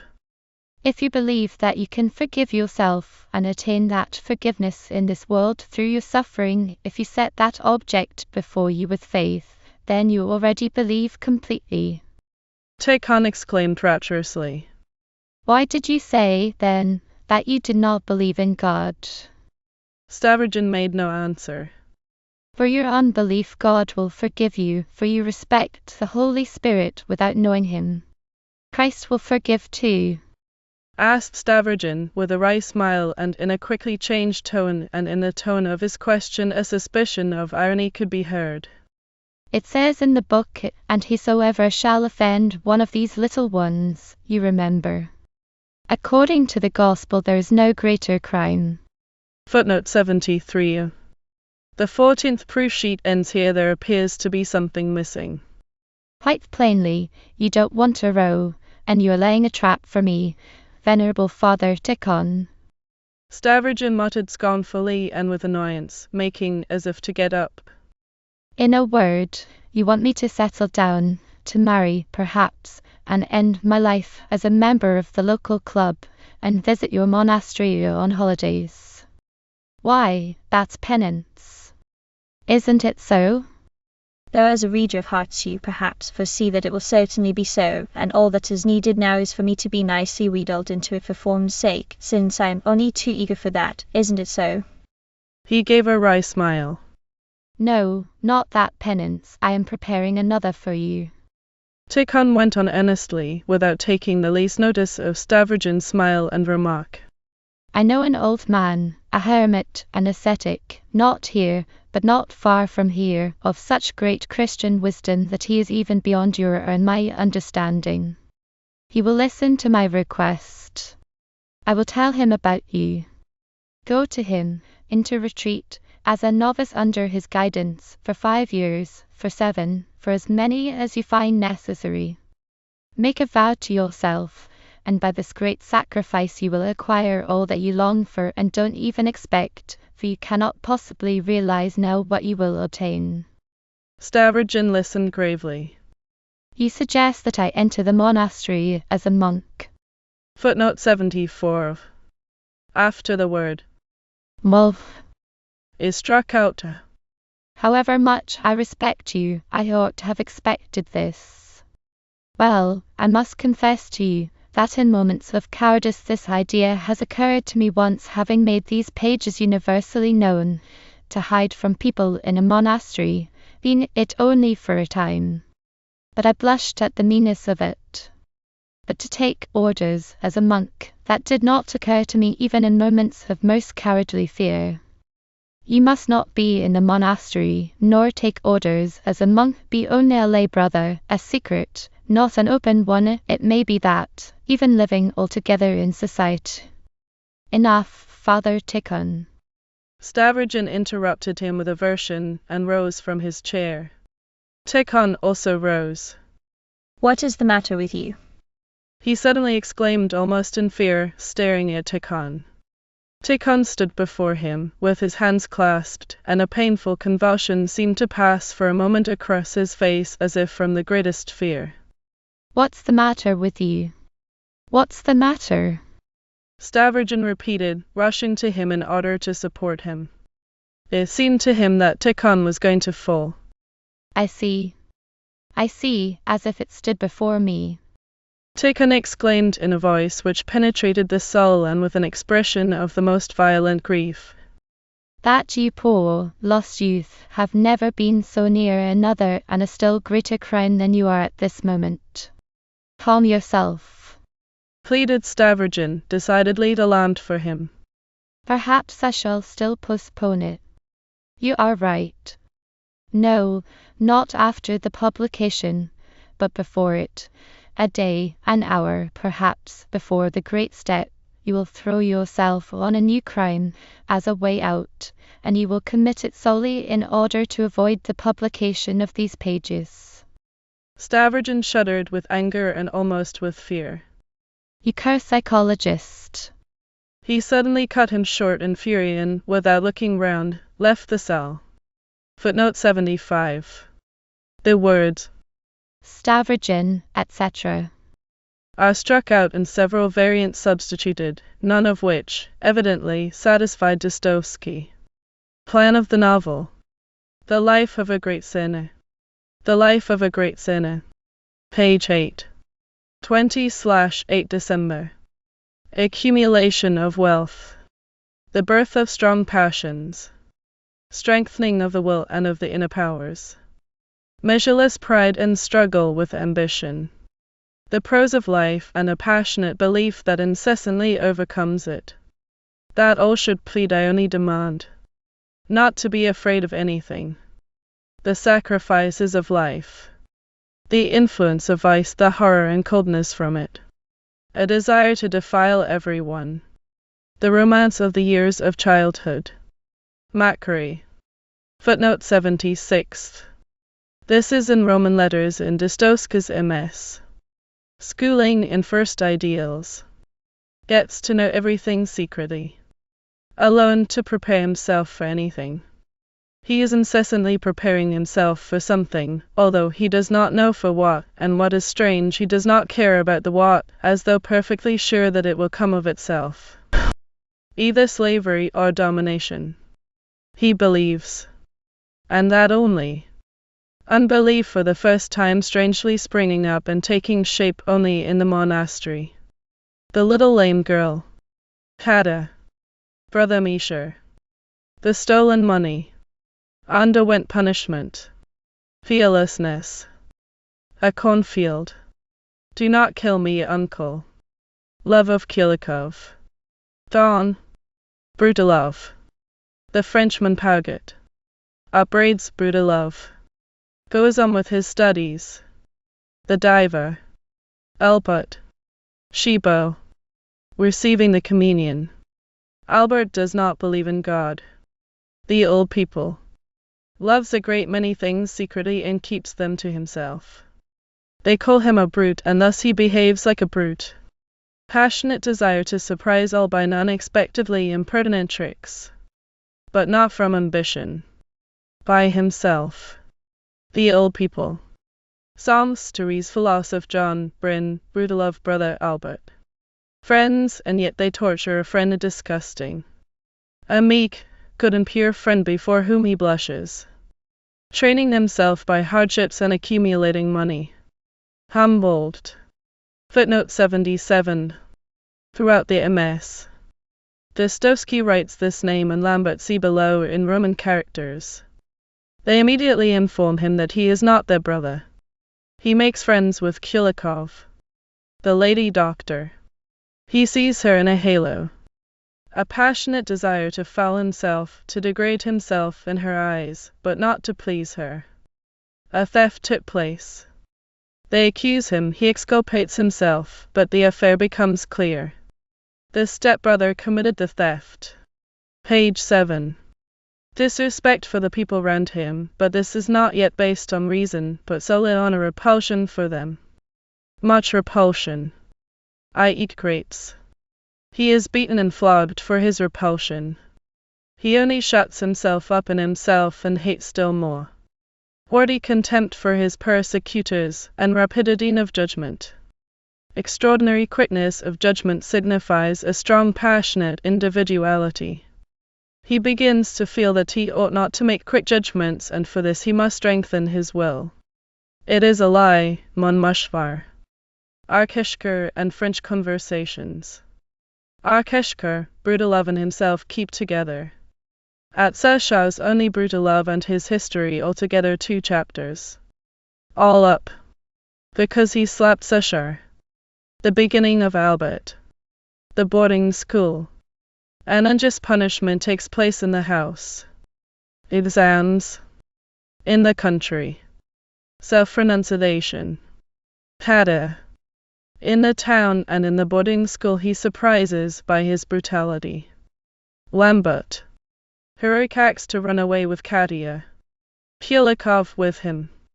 Murder. He does not forgive any lie or falsehood and without reasoning instantly rushes into a fight. For a long time he does not believe Katia, then he put her to the test and at last intimidated her with the disgrace. Strength of all this he set before himself as the chief thing. After Kulikov, he immediately goes to ask about the lame girl. Just here they court him. In the country the lady doctor falls in love with him. He caught her with a lover. The lady doctor. Mr. Alfonsky characters. Page 9. At the house of the old people. With the old man reading Karamzin, Arabian Tales on Suvorov, etc. On interest on money. He offended the younger old lady. Ask pardon, I do not want to. He locked them in. Death. Anna and Vasilissa ran away. They sold Vasilissa. The last communion. The first confession. Repulsion. Is there a God? Bible and reading. January 2. He smashed the mirror deliberately. He decides to keep silent and not to say a single word. Saint Mother, why do you make a show of yourself as a sacrifice?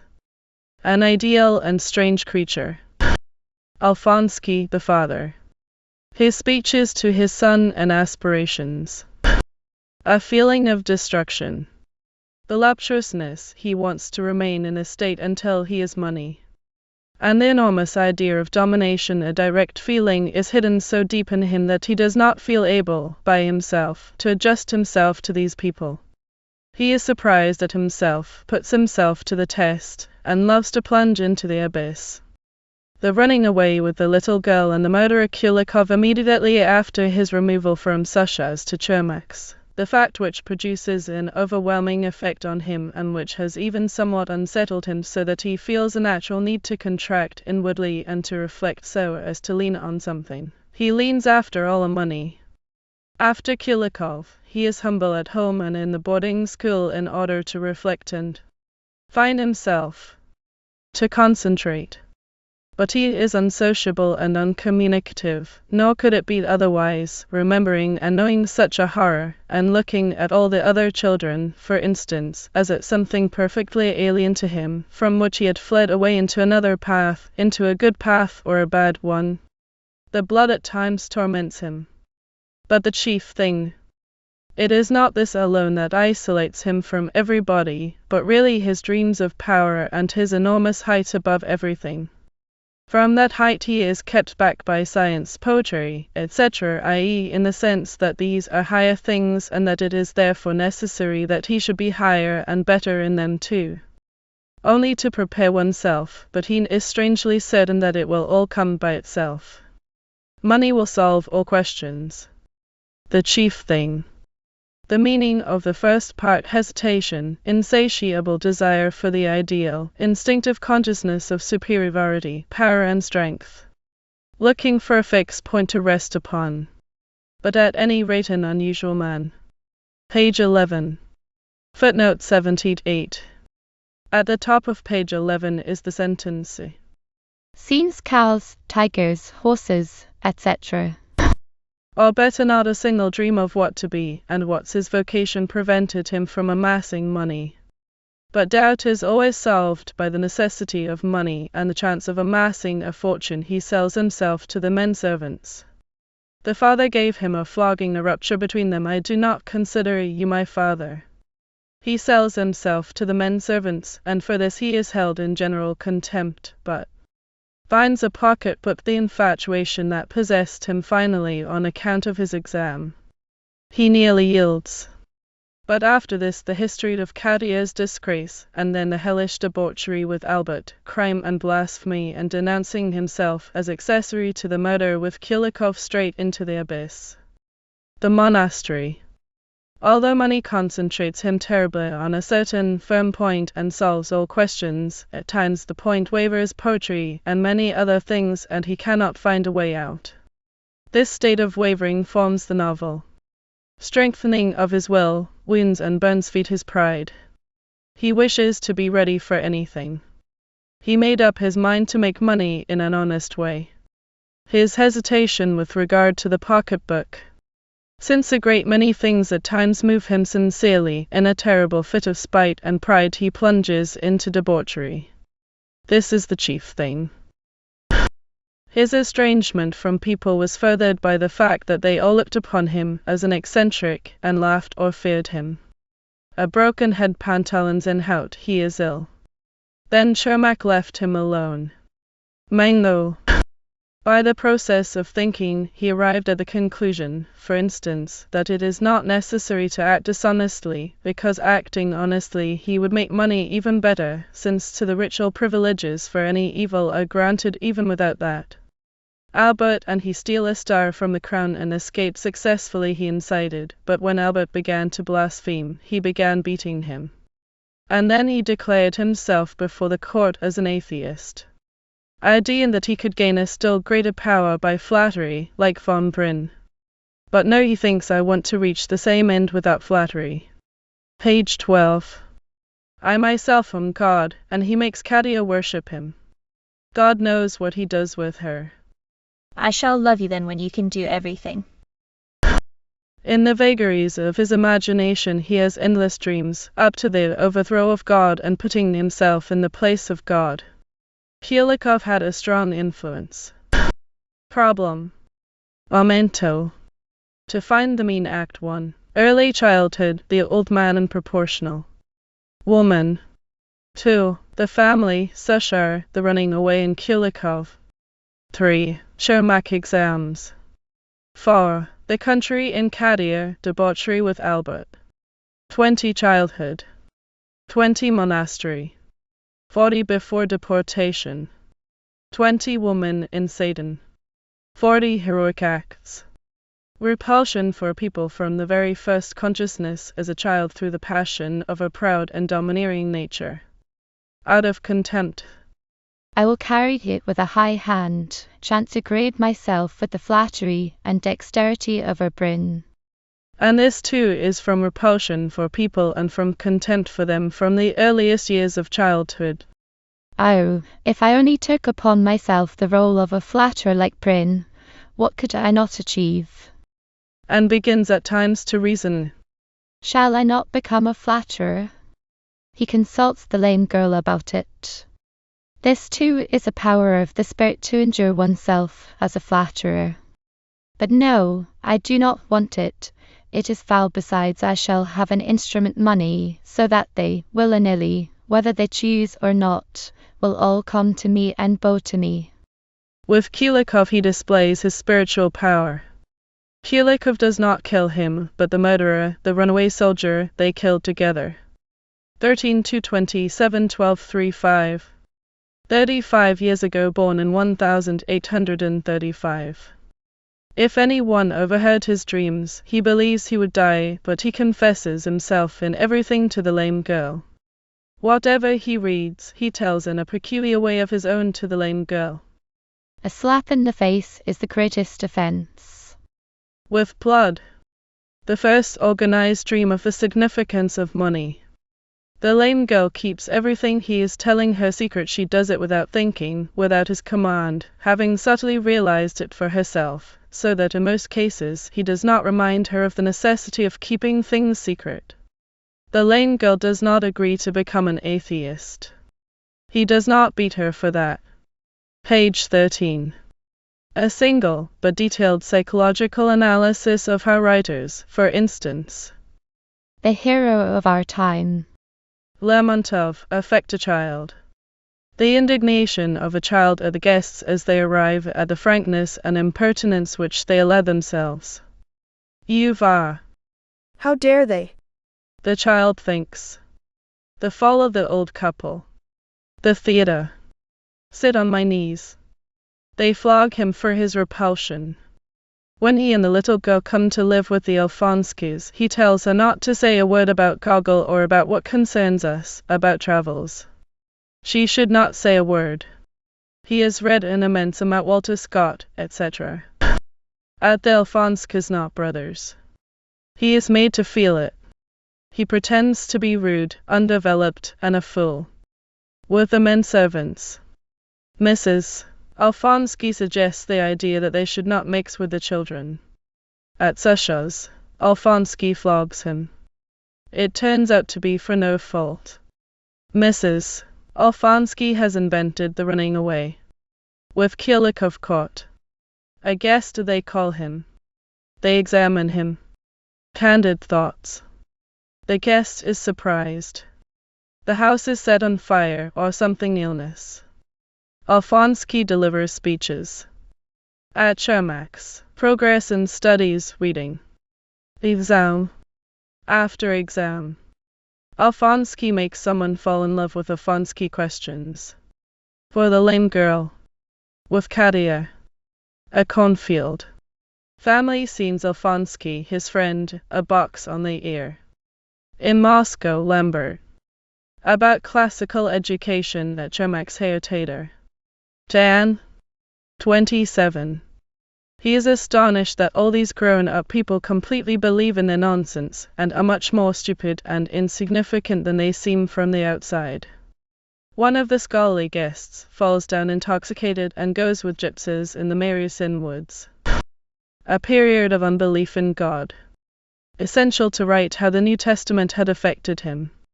He agrees with the gospel. The chief thing meantime is his own eye and his interests. Philosophical questions engage him in so far as they touch him. Page 14. Footnote 79. On this sheet Dostoevsky noted to begin to send out on Feb. 22 Jan. 27. Under the name of Lambert stands the name of the author. On the top are several dates Feb. 10, 15, 22. Lambert. The lame girl, and I will tell how you said that you will be a king or something ludicrous. He wounds her for this. Lambert, and he complete of what does he speak with a picture of depravity. The lame girl. Of all his dreams Lambert is intoxicated with it and finds nothing higher than this.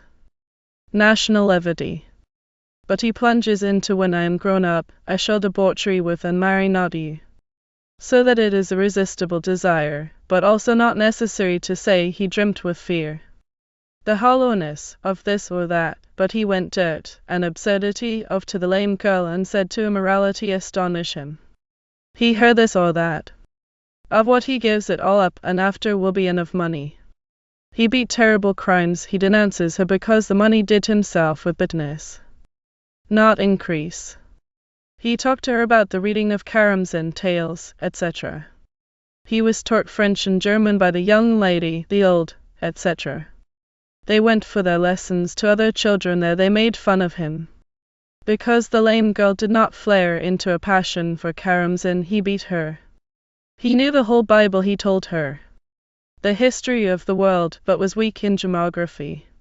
Dreams of travels, cull, and he meets Anna who proves that the lame girl. They read, he knows more than he. Coming novels. He is highly developed home, he tells the lame girl, and knows a great deal about that Anna is a fool and knows many things. He knows Gogol nothing and gave the lame girl and Pushkin. He never pretends a slight beating after that tenderness for the lame girl he pays great attention to until the time when he carried her in his arms. Do it cut me off, I don't want you to study together with my children. When the old couple used to be very drunk and roll about, the lame girl used to cry over them. At first he beat her, but then ceased. They killed a goose. The Bible. Jacob bowed 3 times. He gets muddled with the Bible. The lame girl laughs. The habit of beating her, he did not want to kiss her. The lame girl was not frozen to death. They found her. But she disappeared from the house of the Alfonskis. His incessant thinking. From the time he began to remember himself, what shall I be and how shall I do it all? Then doubt is power alone worth everything, and could one not be the slave of all the strongest? He began training his willpower. He is stung by passions. Page 16. That in each line should be heard, I know what I'm writing, and I'm not writing in vain. 1. The first pages. 1. The tone, 2 ideas to be artistically and concisely fitted in. The first N.B. The tone. The story is a life, i.e., although from the author, it must be concise, without being meager in explanations, but also representing by means of scenes. In this harmony is needed. The concision of the story is at times that of Gil Blas. As though no importance is attached by the author to dramatic and scenic passages. But the dominating idea of the life should be seen, i.e., although the whole dominating idea is not explained and is always left vague, the reader should always realize that the idea is religious, that the life is of such importance that it is worth while to begin even from the years of extreme childhood. Also, in the selection of that in which the story consists of all facts, there is continuously displayed something, and the man to be is constantly exhibited and set on a pedestal. Chief nota bene, he began saving money from a vague idea, but that idea was all the time becoming solid and showing itself to him in the further development of the affair. But the chief impulse was his coming to live at Alphonse's. 1. Quartermass. The lame girl. The old couple. The nurse, bathing, the badge and retirement. Anna and Vasilisa ran away.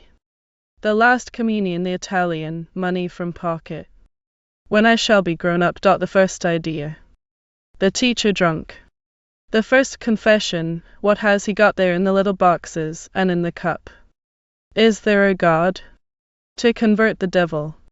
The beating of the lame girl. The corpse by the hedge. Pillilin. Vasilisa was sold. Interest on money and conversations with the guest. Readings. On Suvorov. Arabian Tales. Dreams. Amnav Gogol. The lame girl laughs. The old couple grow weaker and weaker. He locked them in. He got drunk. Stole with the boy. Thrashed him. Fighting with older boys. Complete depravity. He beats the lame girl to make her fight the boys. She would like to come out, but she was thrashed and she cried. Dreams of power and will. Amnav looks at naked girls, tries to assault the lame girl. When the old couple died, he is 11 years old, and the lame girl is 10, Alphonsky the old man and woman. Death. He makes a speech to the lame girl upon how to behave. Before that they teased, the lady fell on her, they were dragged home, flogging, he was afraid to complain. The first fight he rushed to beat the gentleman with the badge. I shall never play the coward. I'll learn not to play the coward. He was afraid, but thrashed the boy. He cut himself for a test. Instruction from the boy as to Fornicon. Teresa Lossoff gave him a beating for it. But the book she took away from him. He began to save money. To amass, he tells the lame girl. The lame girl was taken into the Alphonsky family before. Footnote 80. On the left-hand margin Dostoevsky wrote, beginning at the words, They caught a mouse. And continuing to this point, Squeeze all this into 4 folios maximum. He, directly he arrived, puts her through an examination. Advice to her: do not speak of Gogol and of nothing of ours. First part. The boy is wild, but thinks a tremendous lot of himself. Page 18.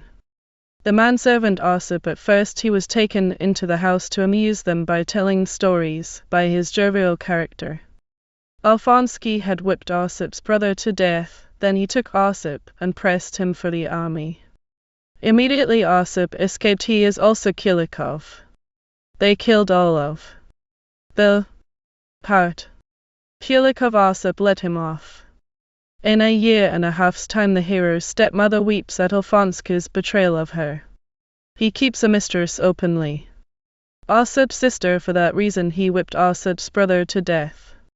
Alphonsky is killed by the peasants. The canvas of the novel. The hero's stepmother, Alphonse's wife, a society lady, when she pined, becoming an old maid, had a fiancé, an officer or someone teacher. But she married Alphonse. Unhappy and offended by Alphonse, she slapped his mistress in the face. She renewed relations with her first lover, who happened to turn up at that time. The boy saw them kissing. You may report it to your father. And then begged him not to tell. The boy kept silence, but Alphonse knows that his son knows that he has horns and that the stepmother has a lover. He made a row in the village on account of the lame girl. He mocked Kadir. The mother was beside herself because of Kadir. In town with Lambert and so on.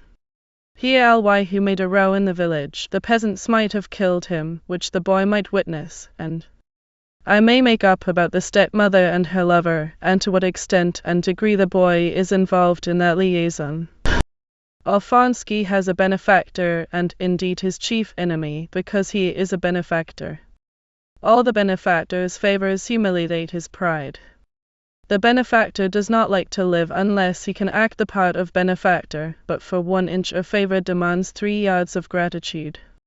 Both humiliate themselves, humiliate each other, and hate each other to the verge of illness. Page 17. The extraordinary pride of the boy has the result that he can neither pity nor despise these men. Nor can he be very indignant with them. He cannot sympathize either with his father or mother. At the exam, he distinguished himself unexpectedly. He wanted to appear an imbecile. He despises himself greatly because he could not restrain himself and distinguished himself. The dangerous and uncommon idea that he is to become an extraordinary man possessed him from his first childhood. He thinks of it incessantly. Cleverness, skill, learning, all these he wishes to acquire as a means to being extraordinary in the future. Again, money seems to him, at least not unnecessary, a power useful on all occasions, and he decides on money. Knowledge appears to him terribly difficult. Now again, it seems to him that even if he is not to be an extraordinary man, but most ordinary, money will give him everything, i.e. power and the right to despise. And at last he repents and is tormented in his conscience because he wishes so basely to be extraordinary. But he himself does not know what he will be. The pure ideal of a free man flashes across him at times, all this when at the boarding school. He made friends with Osset. About the Kachlisty, they almost sleep together. Enough he knows Gogol by heart. Page 70. Monastery God give us and all animals a good night to make a study of Humboldt's description of animals, Buffon and the Russians. Science's worship. About the bear. Of his first love and how he became a monk. Chastity. On the nature of Satan. Nikita goes to Chadiv to exhort him. He calls Tikhon, the latter comes, argues, and then asks to be forgiven. On little insects and the universal joy of living life, Tikhon's inspiriting stories. His friendship with the boy who allows himself to torment Tikhon by pranks. The devil is in him. Tikhon learns of Teresa Lossoff. He blesses him in his downfall and revolt. Tikhon's clear stories about life and happiness on earth. Of his family, father, mother, brothers. Extraordinarily simple and therefore moving stories from Tikhon of his transgressions against his people, of pride, ambition, mockery. I wish I could unmake all this again now, Tikhon says. This alone is in itself moving, that he has become friends with the boy. Tikhon's story of his first love, of children. It is lower to live as a monk, but one must have children, and it is higher when one has a vocation.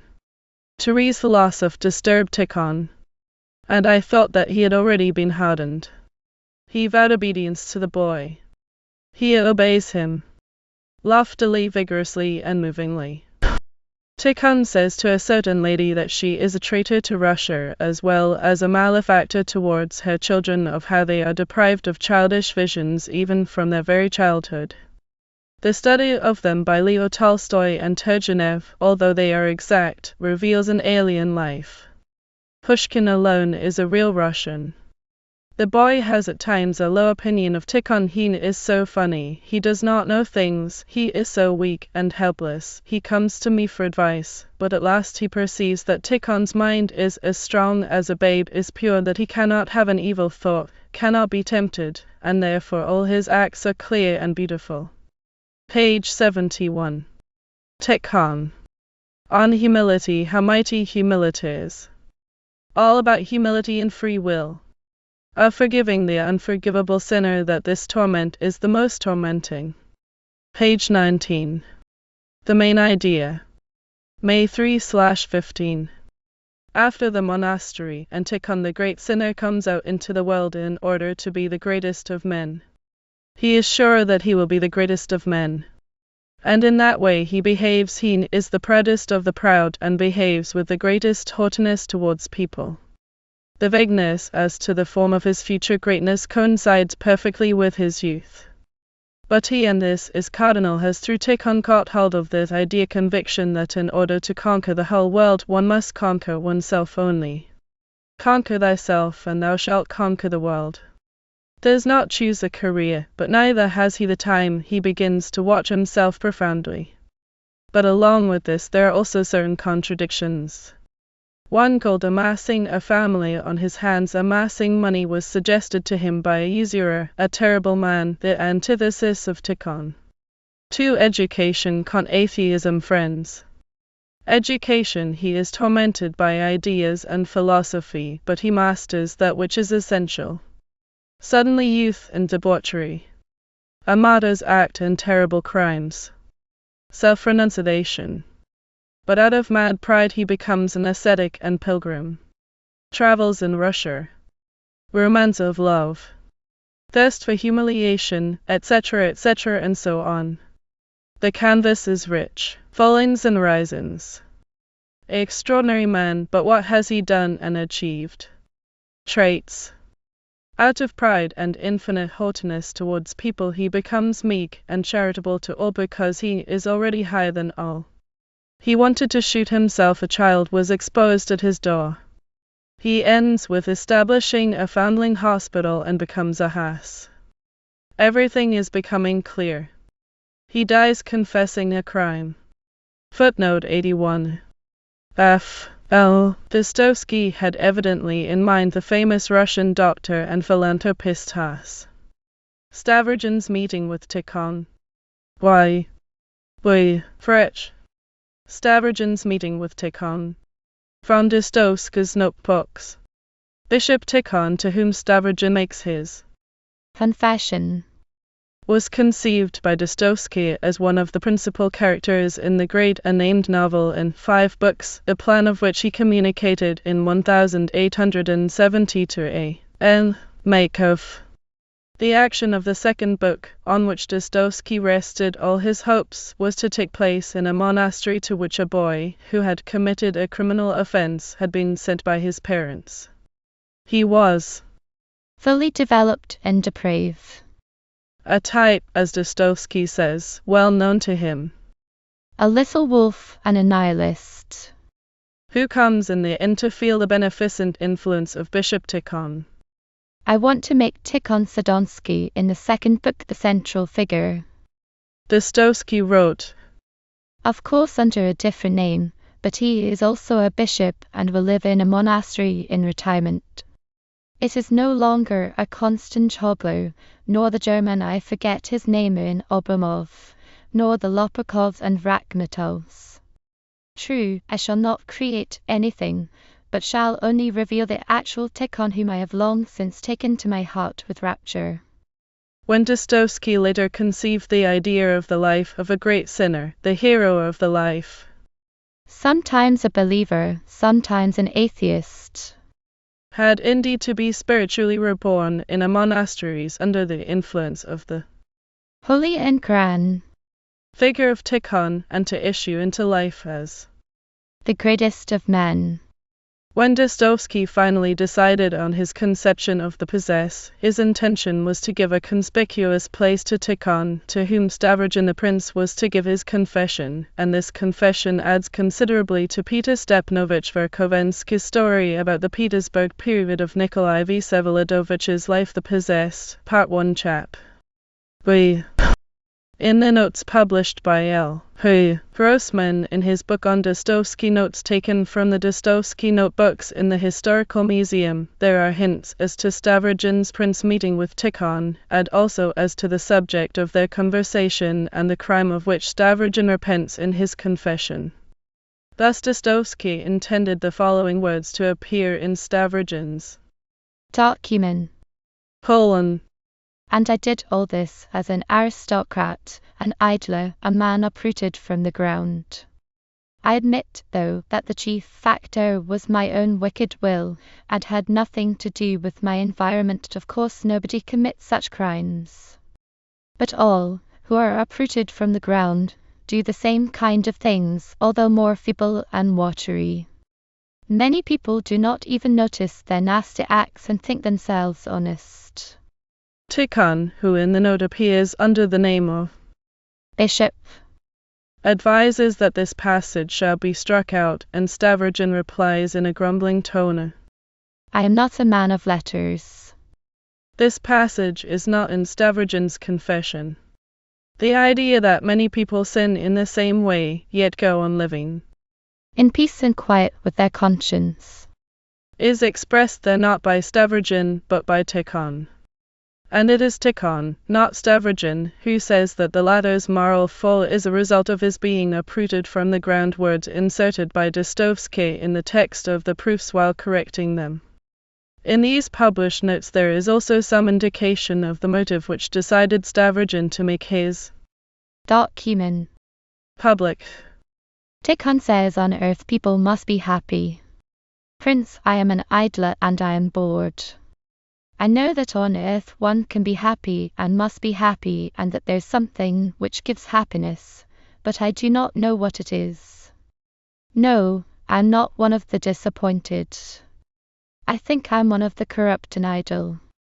The prince says to him, I want to test my strength, and I will tell you about the little girl. As can be seen from Stavrogin's confession, he did commit his crime from boredom.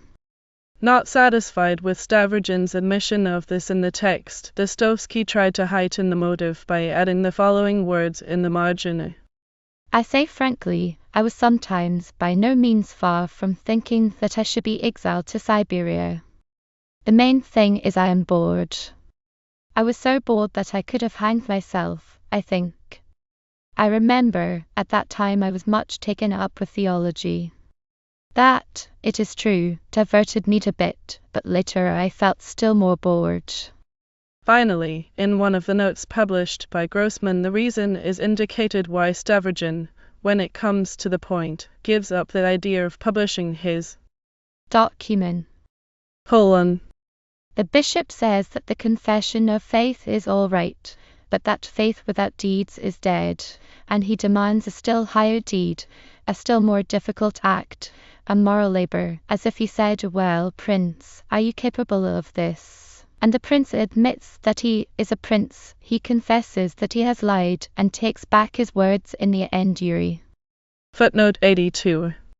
I.e. the idea of Stavrogin's going away with Dasher to Switzerland and living there as a Swiss citizen. To these notes of Dostoevsky, which are already known, we are now able to add a series of new notes taken from Dostoevsky's notebook, which is in the Central Archives No. 15 in A. They, Dostoevsky's list. On page 30 we find Lisa pays attention to Nikiv. He kills Shadov. Lisa is convinced that Stavrogin had killed him. She hurries off to him. Meanwhile the prince and Tikhon before that the prince and Shadov. Everything is before. Lisa runs away with Nikiv. The TR. And the book peddler. He dies. The prince hanged himself. Everything is before. Footnote 83. Lisa i.e. Elizabeth Nikolaevna Drostov. Footnote 84. Nekiv became Peter Verkovensky. Footnote 85. Stavrogin. Footnote 86. Stepan Trofimovich, Peter Verkovensky's father. This clearly is quite a different version of the end of the novel so far as it relates to Lisa. Another indication as to the meeting of Tikhon and Stavrogin is found on page 37. Sum total. Stavrogin as a character. All noble impulses to a monstrous degree.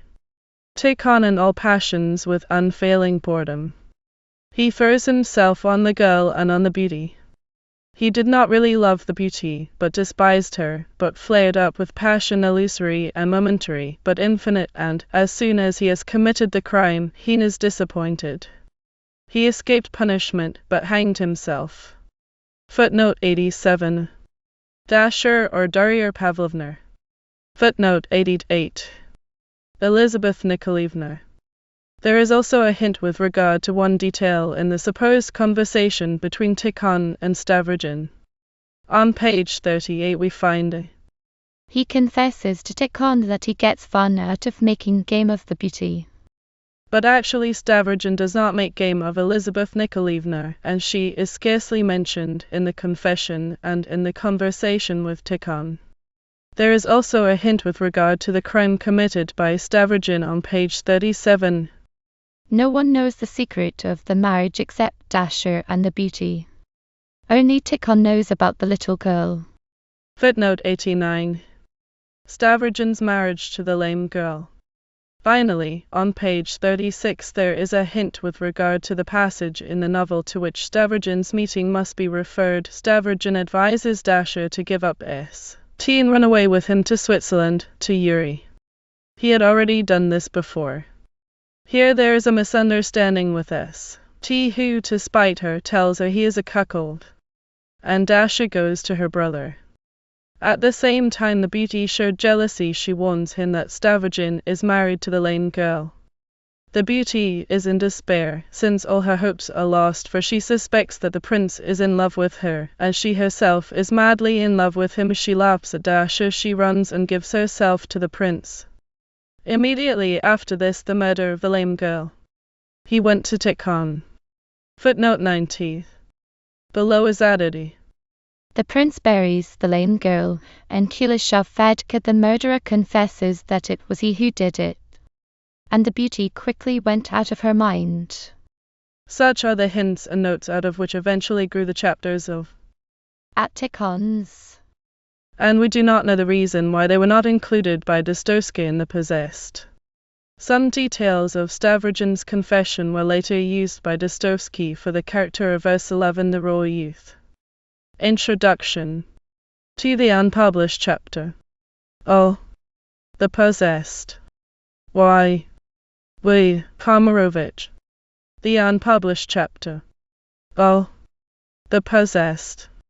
The chapter of The Possessed, Stavrogin's confession of his terrible crime, excluded from the completed novel, first became known to Merezhkovsky.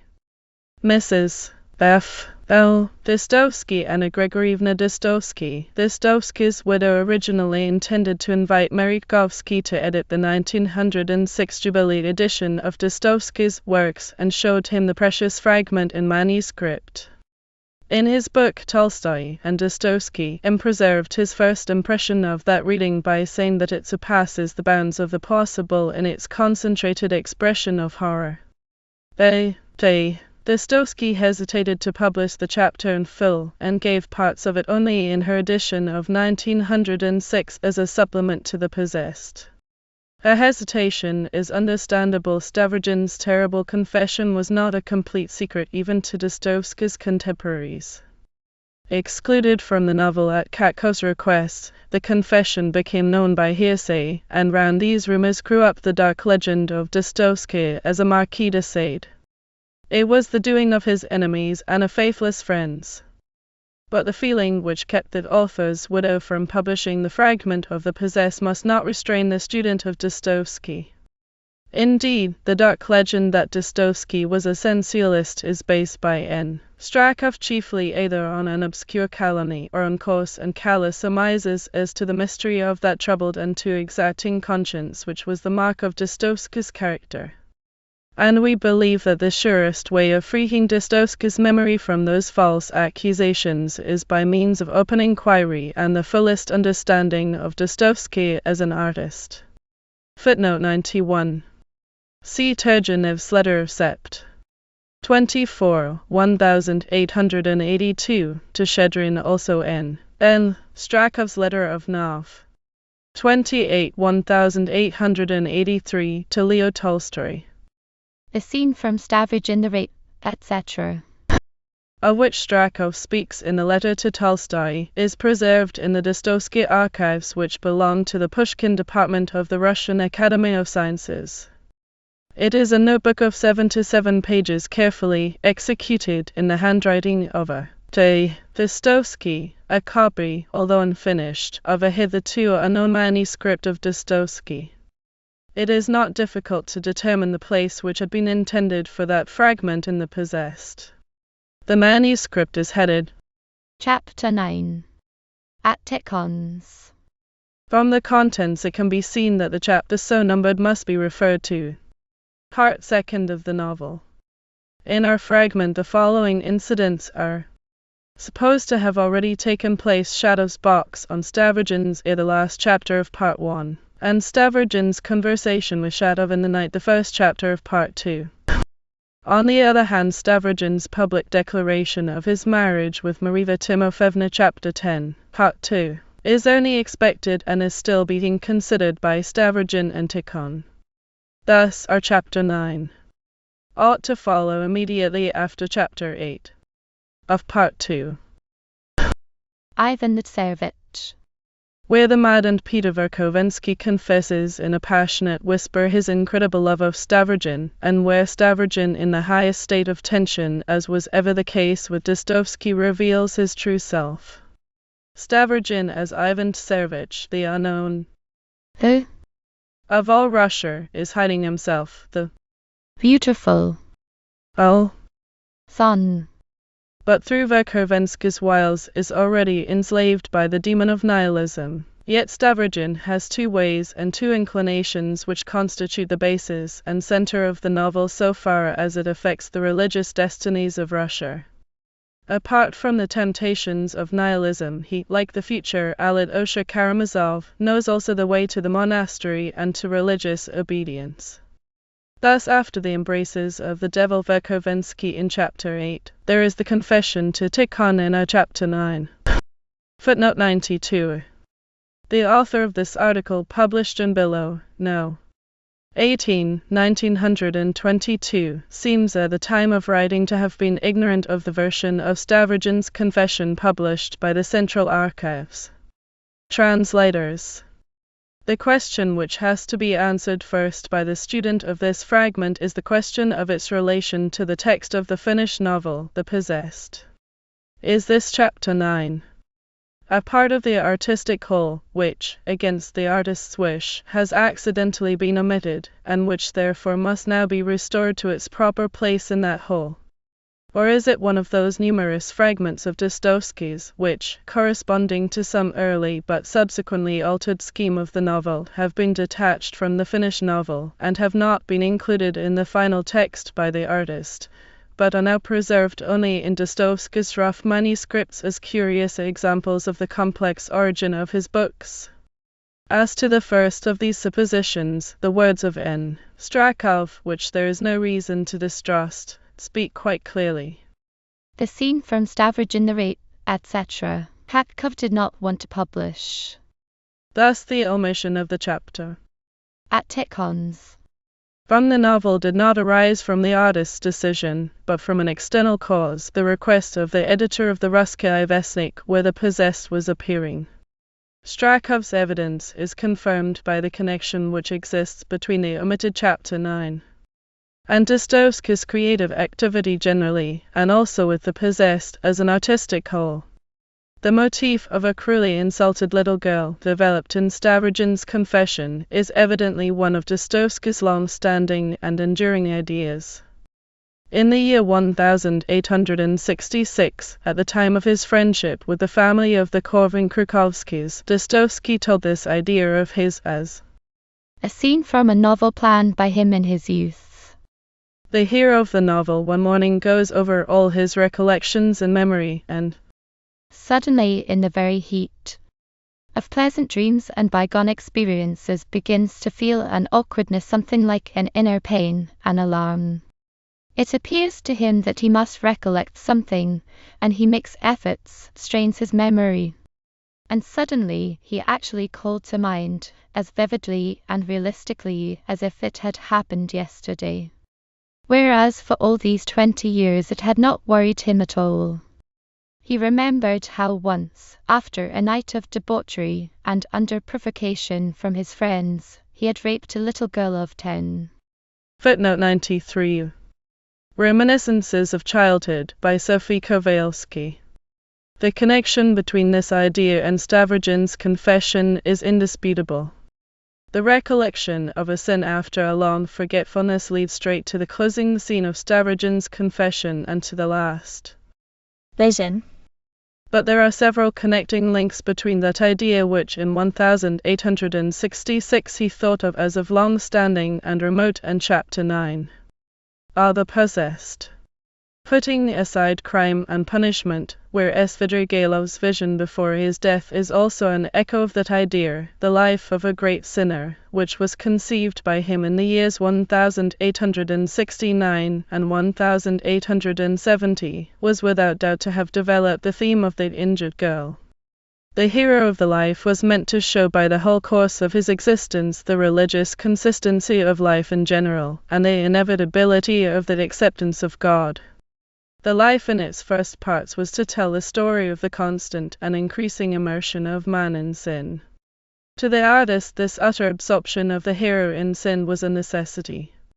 Here Dostoevsky, by artistic experiment, tested one of his dearest and most secret ideas, his belief that each personality in man's life on earth generally will not desert, nor can desert, the kingdom of the grace of the Spirit so long as it preserves itself in time, that sin has nothing ontological in itself, that man's soul is by its very nature a Christian. If the notes of the life are read attentively, one sees how Dostoevsky tries to bring the sin and downfall of his hero to the utmost limits, to the last boundary, and this is in order that Dostoevsky's optimistic belief in the essential elimination of life through grace should be more strikingly justified, and should prevail in the end of the life where everything is becoming clear, and the pray sinner turns to God and dies confessing his crime. Sin, the deepest sin, is not innate in, but accidental to, man. This belief of Dostoevsky's dominated the life, and led the artist to contrive situations in which the extremes of sin could be shown. To Dostoevsky, the violation of the little girl was an extreme of this sort. This theme was provided by the writer with a view to the religious trials of the hero of the life, for among the notes of the plan there is the following. He makes an attempt on the lame girl. It should be plain that Dostoevsky's interest in this conception had risen not from personal recollections, and was not maintained by them, but by the artist's desire to find some adequate way of expressing in the plot his religious conception of the world. But it is not only the conception of chapter 9 that is anticipated by the plan of the life. There is a deeper and closer connection between them. The note, he makes an attempt on the lame girl, occurring in the plan, is closely connected as a particular development of the general idea with the other note, straight into the abyss. But this last is intimately connected with another and quite different note, brief but of great significance in the eyes of Dostoevsky. The monastery. The great sinner, the violator of the little girl, doing penance to Tikhon in the monastery, was meant to form the second part of the life, and in the plan is sketched out by independent notes. It is at the same time the artistic skeleton of our chapter 9. Are the possessed. The relations between Tikhon and the great sinner merely anticipate the dialogue between Stavrogin and Tikhon. He vowed obedience to the boy. I, Tikhon to the great sinner. Friendship with the boy who allowed himself to torture Tikhon by pranks. The devil is in him. These notes are closely related to those passages of the dialogue of chapter 9, where Tikhon humbly lowers himself before Stavrogin, asks to be forgiven, confesses his love for Stavrogin, while Stavrogin is haughty and mocking. The boy has at times a low opinion of Tikhon. He is so funny. He does not know things. He is weak and helpless, comes to me for advice, but at last he realizes that Tikhon is strong in mind, as a babe is pure, and that he cannot have an evil thought. This note appears already as a simple sketch of the dialogue between Stavrogin and Tikhon, in which the relations of the sinner and the ascetic are depicted in this double way by vacillations between suspicious mockery and adoration. The close correspondence between Stavrogin's confession and the plan of the life can be explained by the history of the logical construction of the possessed. That novel grew from the complicated refashioning of the originally simple idea which, as it grew larger and broader, drew into itself fragments of the life which had been conceived at the same time but had not yet been executed.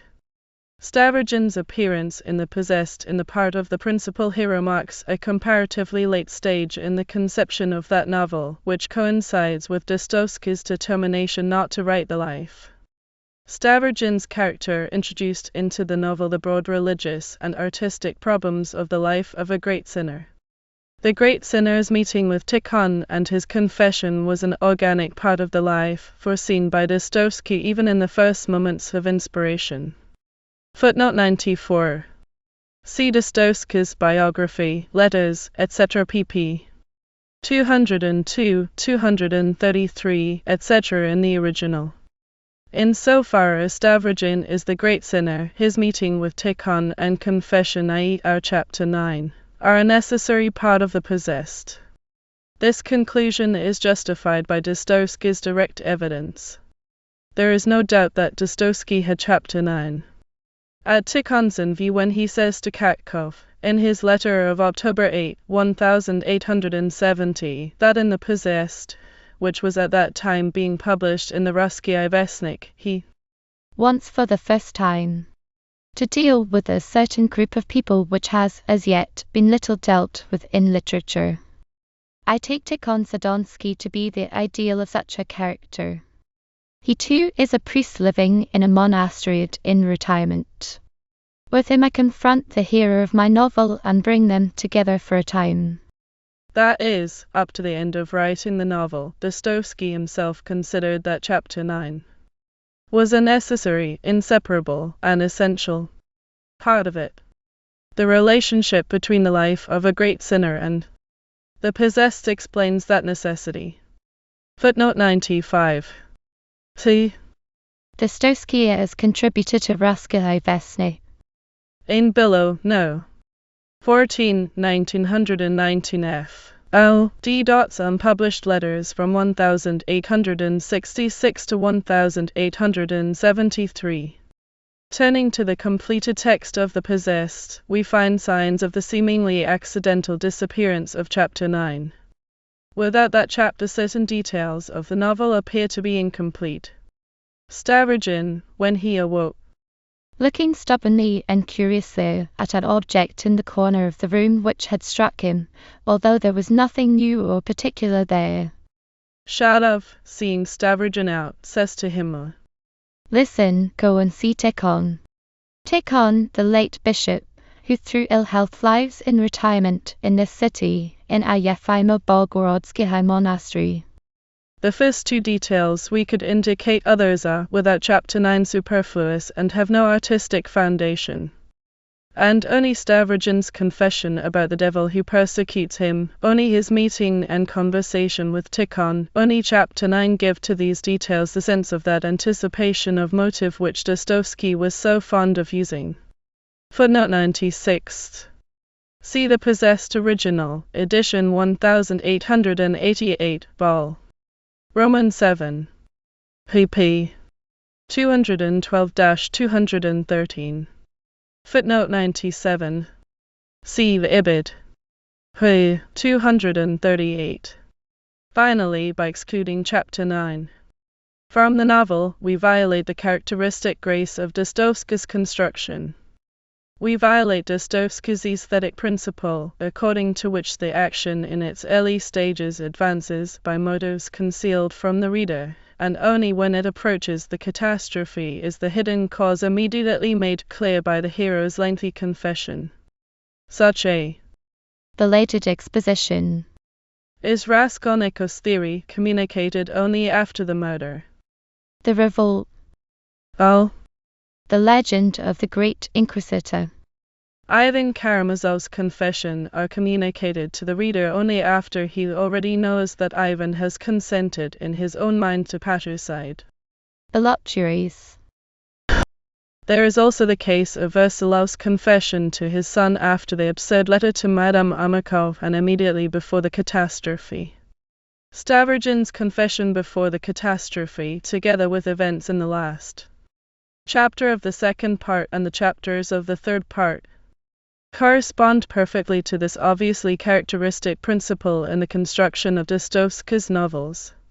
Such are the reasons for thinking that Chapter 9 was accidentally excluded and that it is necessary to restore it to its proper place in the novel. There are, however, reasons leading to an opposite solution of the question, and they are the more convincing. If we compare the character of Stavrogin, as he appears in the novel, with the new material which our fragment Chapter 9 adds to that character, important and deep-seated contradictions are at once apparent. A pale mask concealing behind itself indifference to good and evil, such as Stavrogin as we know him in the novel. Chapter 9 ostensibly brings to life that dead inert force by means of his religious experiences. Here Stavrogin's confession, however absurdly expressed, is a penance, i.e. the act of a live religious will. You have discovered a great way, an unheard of way. Tikhon says to Stavrogin, to punish yourself in the eyes of the whole world by the disgrace which you have deserved, you submitted to the judgment of the whole Church, without believing in the Church. There is also a true humility in Stavrogin. Bull. Speak to me exactly as to an equal. He says to Tikhon, and Tikhon replies, You saying that I speak to you as to an equal, although involuntary, is a splendid saying. And finally, the last verdict of the confessor. For your unbelief God will forgive you, for you truly respect the Holy Spirit without knowing Him. If this confession were included in the novel, then Stavrogin's end, his callous in a religious sense suicide, would be perfectly impossible and artistically unprepared for. A man who truly respects the Holy Spirit could not have written the letters before his death to Daria Pavlovna. Dostoevsky would have prepared a completely different end from the end of Stavrogin for the elect of the Spirit. The citizen of the canton of Uri hanged here behind the door, etc. This inconsistency in the principal character of the novel, which arises if Chapter 9 is included, clearly forbids any such inclusion. Besides, there are direct proofs that at the time he finished work on The Possessed, and also later, Dostoevsky considered that Chapter 9 was excluded from the novel. The words of the Apocalypse, and to the angel of the Laodicean church, would hardly have been repeated by Dostoevsky at the end of the novel in the last talk of Stepan Trofimovich with the Padlo, if he had not considered that Chapter 9 was finally excluded from the text. Although The Possessed was published more than once after 1871, Dostoevsky, though no longer bound by Khatkov censorship, did not include Chapter 9. And finally, the following fact gives us the clearest evidence as to how Dostoevsky regarded the fragment in relation to the text of The Possessed. A considerable part of Stavrogin's confession was inserted by Dostoevsky almost without alteration in the Confession of Versilov the Rower Youth, in 1874. The artist might have used for the new novel the material of the rough draft of the preceding novel, but could not possibly have used a fragment of this authentic text. Footnote 98. Compare the passage in Stavrogin's confession from A year ago, in the spring, going through Germany, I absent-mindedly left the station behind me. to the words. A whole shaft of bright slanting rays from the setting sun rushed out and poured their light over me. With the corresponding passage of Chapter 7, Part 3 of the Raw Youth, 3rd edition, 1888 pp. 461-462. Thus, both the completeness of Stavrogin's character and the definitely expressed wish of the author compel us to conclude that Chapter 9 was not accidentally omitted, but did not belong to the novel. It is a variant of the manuscript, but nothing more. How then are we to reconcile this conclusion with the one which tells in favor of the opposite solution? Surely Dostoevsky's letter of October 8, 1870 to Kakov clearly refers to our fragment as a necessary part of the novel. The date, although it coincides with the beginning of the publication of the novel, does not fix the final moment of the conception of the possessed.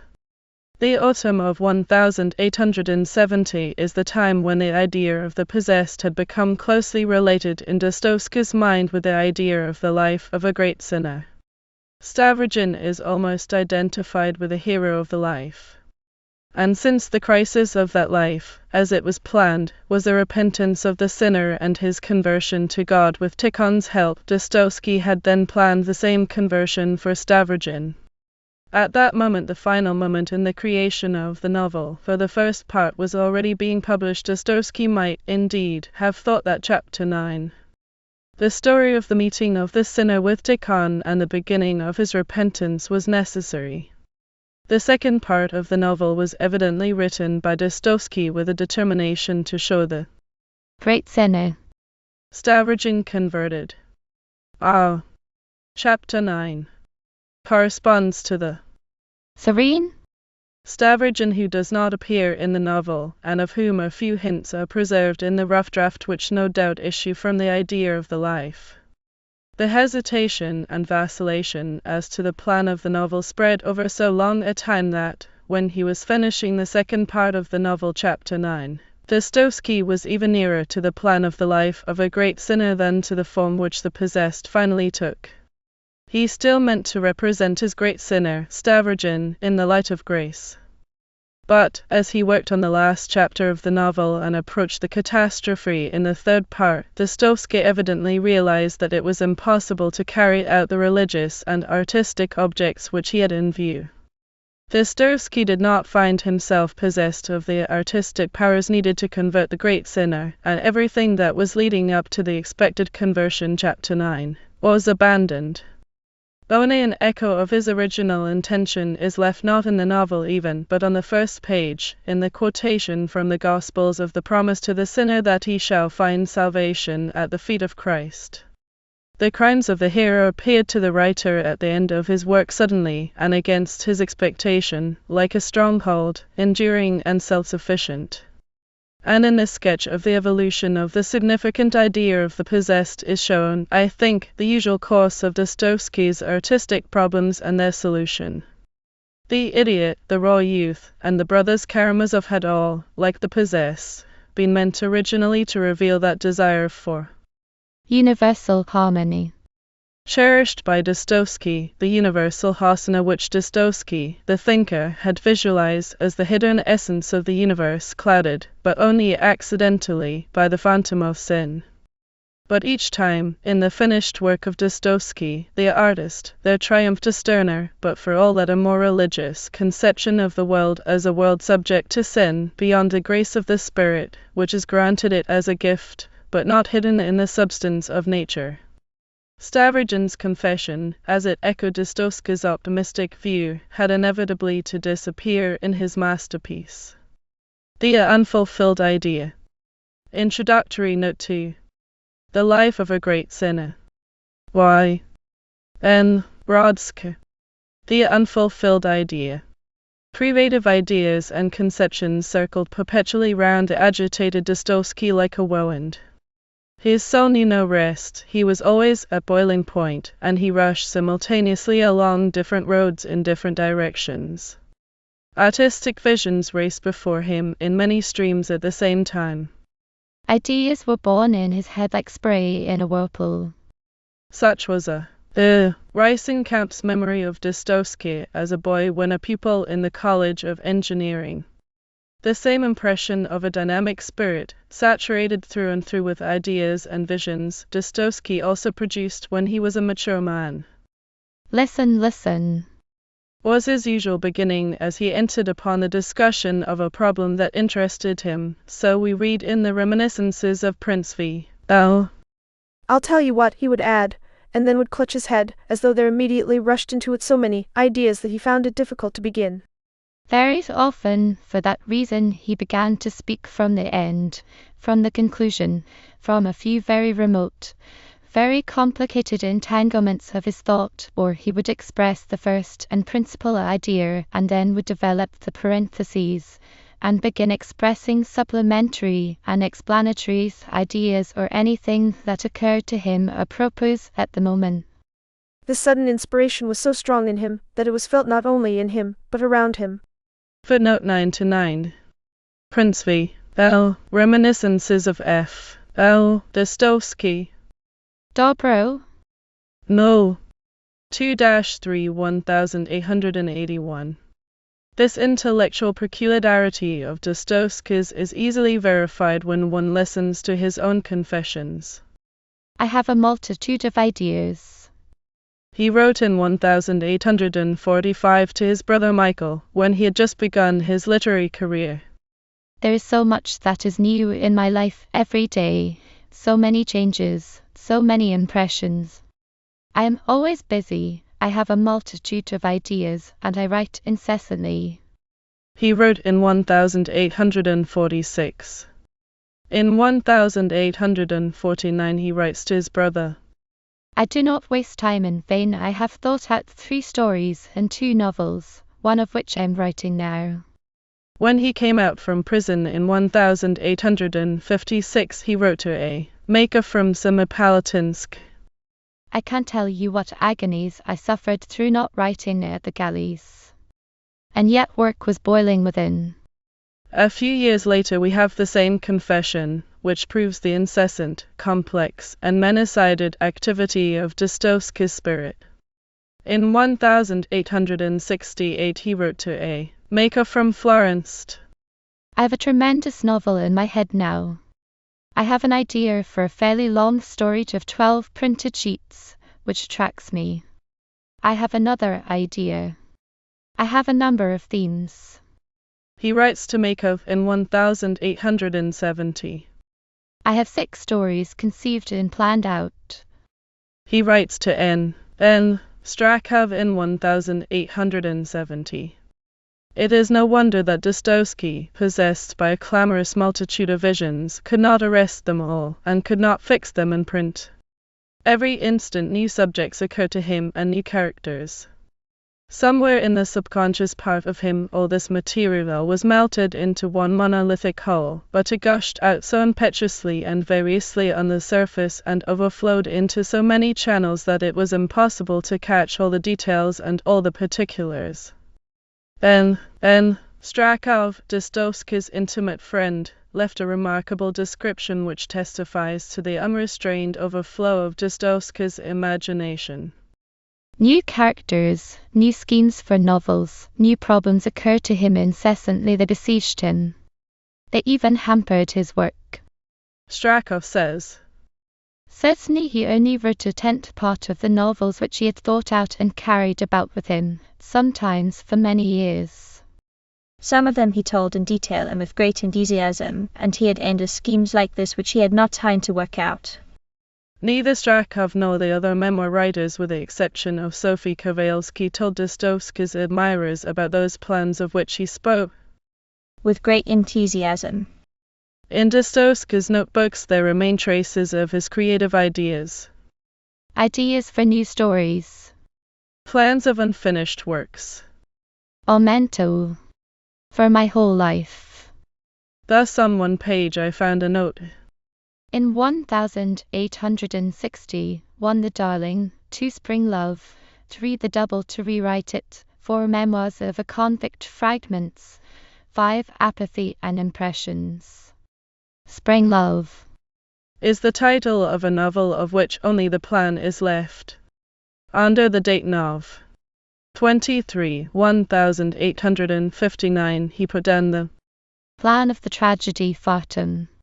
Plan of comedy, the lady places the married teacher under arrest because he is married. Among the stories of Makar Ivanovich in the raw youth there was a story about a squire who rebuilt a village that had been destroyed by fire. Stinking Lizzie. How the holy monks killed a monk, etc. Footnote 100. From unpublished materials. On deck. 1868, Dostoevsky announced to Apollon Makov that he had conceived the idea of a tremendous novel. Its title is Atheism. It will not be ready for 2 years. The author attributed great importance to this novel. When I have written this last novel, then I can die. I shall have expressed myself completely. Now I believe that I shall express the whole of myself in it. He wrote of the same novel, in March 1869, to Madame S. A. Ivanovich Murov. The principal character of the novel was meant to be a Russian man of our society, not young, not highly educated, but not uneducated, of some standing, and suddenly, when already on in years, he loses his belief in God. All his life he was occupied with his business, and never got out of the rut, and distinguished himself in nothing until the age of 45. The solution of the problem is psychological deep feeling, a man and a Russian. The loss of his belief in God affects him tremendously indeed. The action in the novel, the setting, are huge. Dostoevsky wrote on deck. 1868 to A. Makov. He looks about everywhere among the younger generation, among atheists, Slavophiles and Westerners, among Russian fanatics and hermits, among priests. By the way, he gets stuck fast on the hook of a Jesuit propagandist. A pull from him, he descends into the abyss of K.H. Lister Shiner, and at last he finds Christ and Russia, the Russian Christ and the Russian God. 2 or 3 characters have shaped very well in my head, among them a Catholic enthusiast, a priest of the kind of Phineas and Francis. Dostoevsky wrote to Madame S. A. Ivanovich Murov on March 8, 1869, confident that his novel is a real poem. It must have a great effect on account of its theme. It will attract the reader involuntarily. But that novel was not written new ideas crowded in. Yet the mysterious threads of the creative idea were not torn. They are combined in other entanglements, in another novel of which Dostoevsky wrote to Strakov on March 24, 1870, that its idea has been alive in me for 3 years. That new novel was intended for the magazine Sarda. The author wrote that the whole plan of the novel was right. During 3 years a great deal has become ripe. The idea of the novel demanded a large volume. In its bulk at any rate, the same as Tolstoy's War and Peace. The novel will consist of 5 very long stories, about 15 printed folios each. The stories are quite separate from one another, so that they could even be sold separately and published in various magazines except the 2 stories in the middle. So he wrote to A. Makov on March 25, 1870. The common title will unite them into a whole novel. Footnote 101. This feature novel has been tormenting me now for more than 3 years. In his letter to N. Strakov of March 24, 1870, we hear about the title of the novel The Life of a Great Sinner. Dostoevsky's letter written on the following day to A. Makov, gives very valuable particulars about the novel. The action of the first book takes place as far back as the 40s. The main question which runs through all the books is the same which has tormented me, consciously and unconsciously, all my life: the existence of God. The hero is at different times in his life an atheist, a believer, a fanatic, and sectarian, now again an atheist.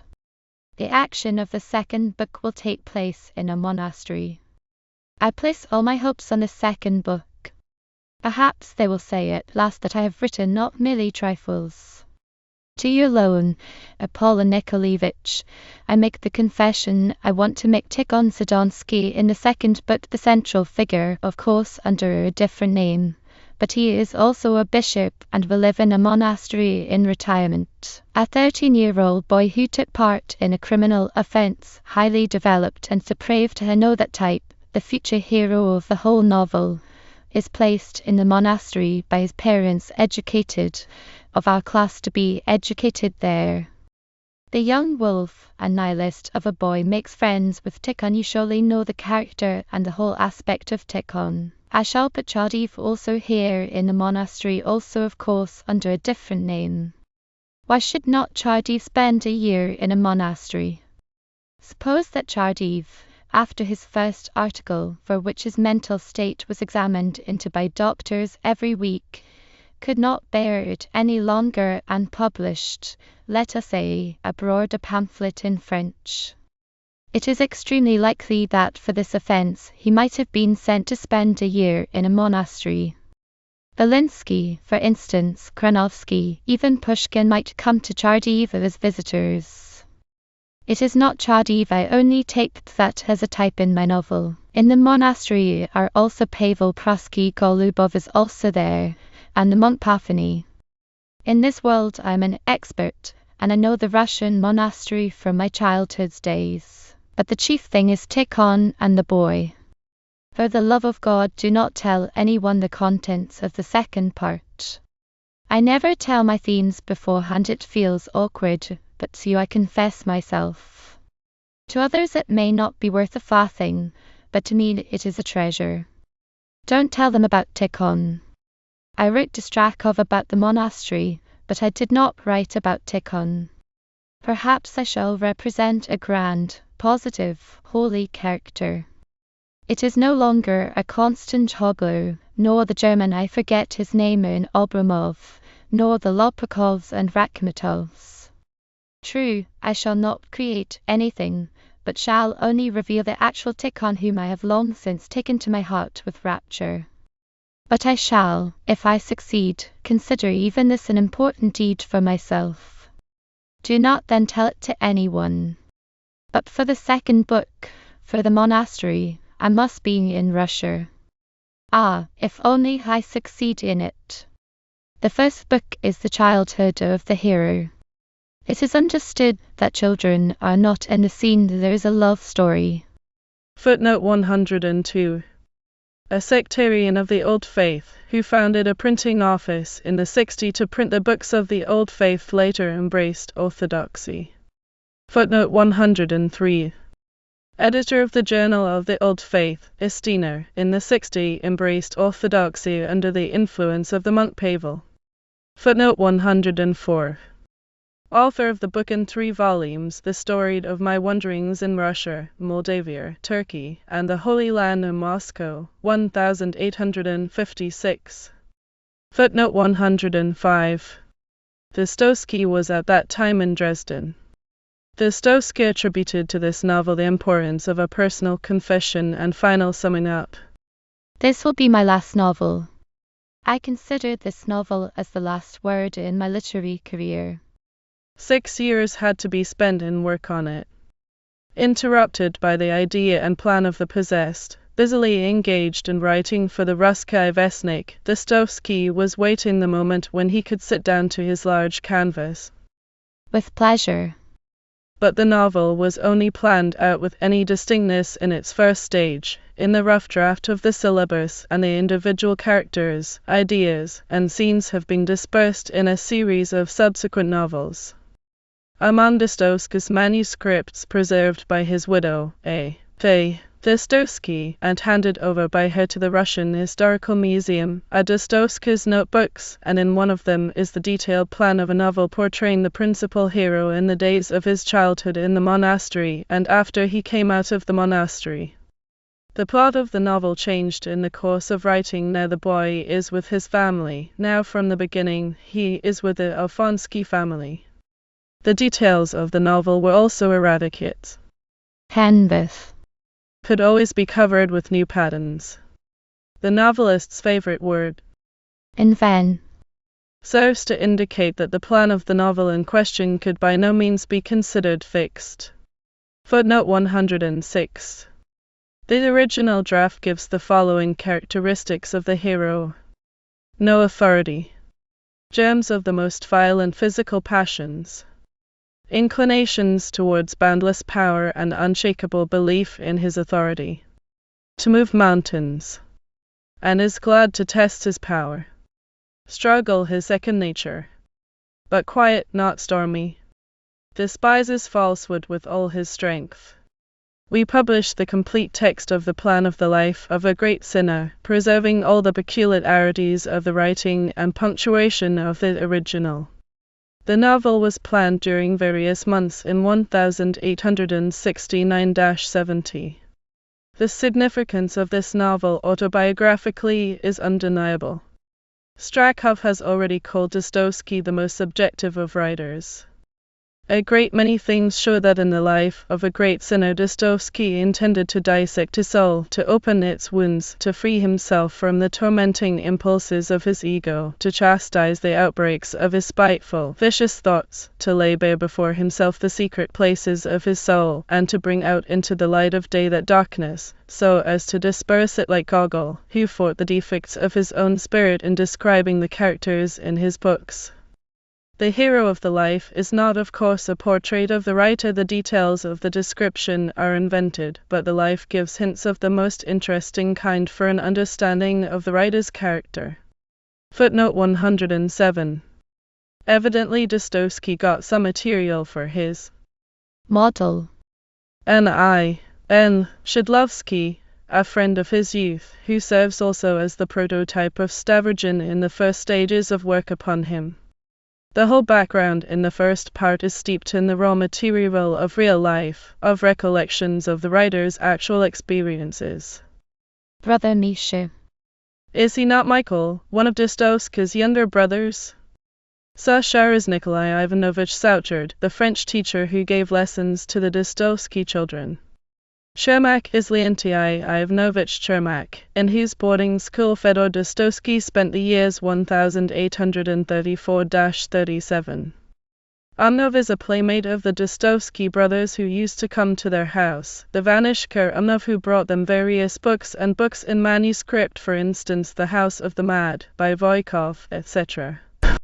The list of authors and books known to the well-read hero of the life takes us vividly into the childhood and youth of Dostoevsky himself. The New Testament, the Bible, Gogol, Pushkin, Walter Scott, Karamzin, works on history and geography, Arabian Nights, etc. All these are confirmed by Dostoevsky's own accounts of the early years of his life and in the reminiscences of him by his brother Andrei Mikhailovich. The latter, speaking of their family readings, points out first of all that the father and mother read aloud the usual books to their children, the History of the Russian State by Karamzin, and above all volumes Roman 11 and Roman 12. Karamzin's history was Fyodor Dostoevsky's table book, and he always read it when he had nothing new to read. Karamzin's stories Polisa and Marfa Posadnitsa were also read aloud, also Letters of a Russian Traveler. Dostoevsky himself owned to N. Strakov December 2, 1870. I grew up on Karamzin. And in the Journal of a Writer Dostoevsky said that at the age of 10 he already knew almost all the principal episodes of Russian history from Karamzin. Andrei Mikhailovich Dostoevsky says, I saw Walter Scott most often in the hands of my brother Fed, or to a correspondent who asked Dostoevsky to advise him about his daughter's reading, Dostoevsky wrote in 1880. When I was 12, during my summer holiday in the country, I read Walter Scott all through. From that reading I took with me into life so many splendid and lofty impressions that they certainly formed a great force in my soul for the struggle against impressions of a tempting, sensual, and corrupting kind. According to the recollections of Andrei Dostoevsky, Pushkin was read many times and was almost learnt by heart. Gogol, too, was one of his brother's favorite writers in boyhood. Referring to Dostoevsky's love for Gogol, Reisenkamp recorded that Dostoevsky as a boy recited to him by heart whole pages from Dead Souls. Concerning the New Testament, Dostoevsky wrote, I come from a Russian and religious family. We in our family knew the New Testament almost from early childhood. As a boy of 8, he was greatly impressed by hearing in church the Bible story of Job. Footnote 108. Madame A. T. Dostoevsky made the following note in the margin of the title page of Brothers Karamazov 7th edition, p. 308 beside the quotation. 104 sacred stories from the Old and New Testament. Fedor Mikhailovich learnt to read from this book. The book is in the F. L. Dostoevsky Museum. From unpublished materials.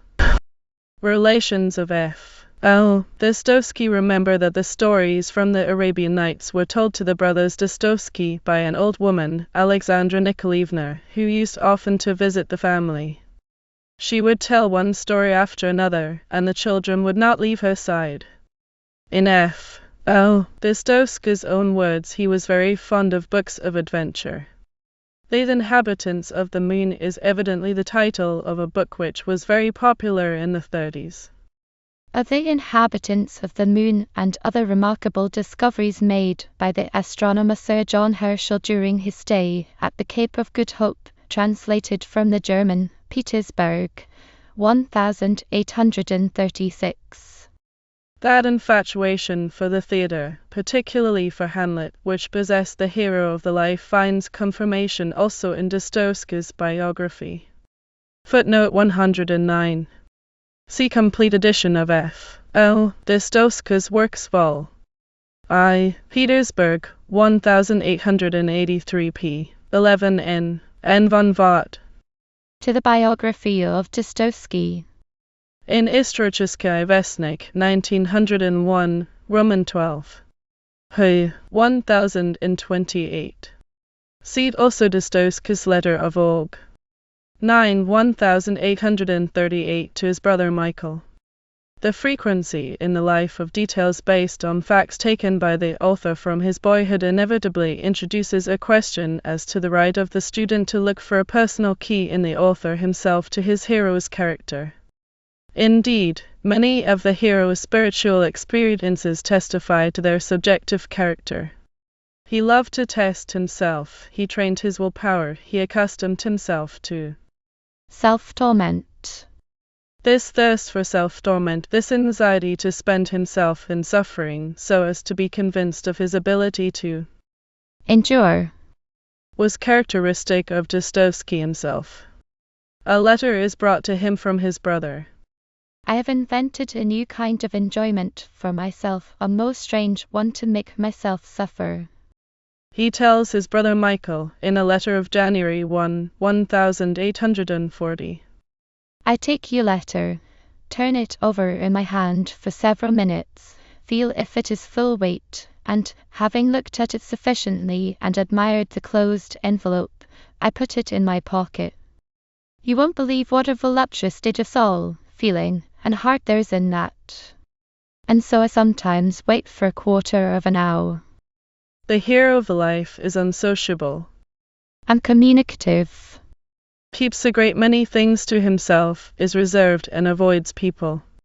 Michael Dostoevsky in 1838 calls his brother reserved. Not without reason. Fedor Dostoevsky, writing to him about the strange and wonderful things in his life, says that he will never tell anyone this long story. In the College of Engineering, Dostoevsky, according to the recollection of his fellow students, usually sat or walked alone, and kept himself apart from all. In 1854 he wrote from Semipalatinsk. I live a lonely life here, I hide myself from people as usual. That avoidance of human beings in the hero of the life was fed by his contempt for them, by a feeling of repulsion, and sprang from a proud, passionate, and domineering nature. Let us call to mind a fragment from Dostoevsky's letter to his brother Michael in 1847. But, Lord, what a multitude of disgusting, narrow-minded, grey-bearded wiseacres, connoisseurs, Pharisees there are, who pride themselves on their experience, i.e. on their insignificance, for they are all made to the same measure, who eternally preach contentment with one's lot, belief in something, sobriety in life, and satisfaction with one's place, without having realized the meaning of those words, a satisfaction which is like monastic flagellation and denial, and with inexhaustible petty spite they condemn a strong, fiery soul who cannot endure their banal daily timetable and calendar of existence. They are scoundrels with their farcical earthly happiness. They are scoundrels. The hero of the life had by nature a sharply defined sense of personality, a consciousness of his superiority, of inner strength, of his own uniqueness. Does not the very same tone sound in the proud and hyperbolical admissions of Dostoevsky himself, when intoxicated by the success of Poor Folk, his first literary venture? A crowd of new writers has appeared. Some are my rivals.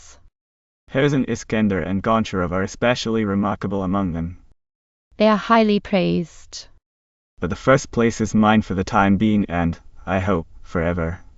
Footnote 110. I am now nearly drunk with my own fame. F. D. Letter of Nov. 1845. Much later, when he had served hard labor, he writes Oct. 1859 to his brother from Tver. Towards the middle of December I will send or bring myself the corrected double. Believe me, brother, that the correction, provided with a preface, will be worth a new novel. They will at last see what the double is like. I hope I shall make them even too deeply interested. In a word, I challenge them all.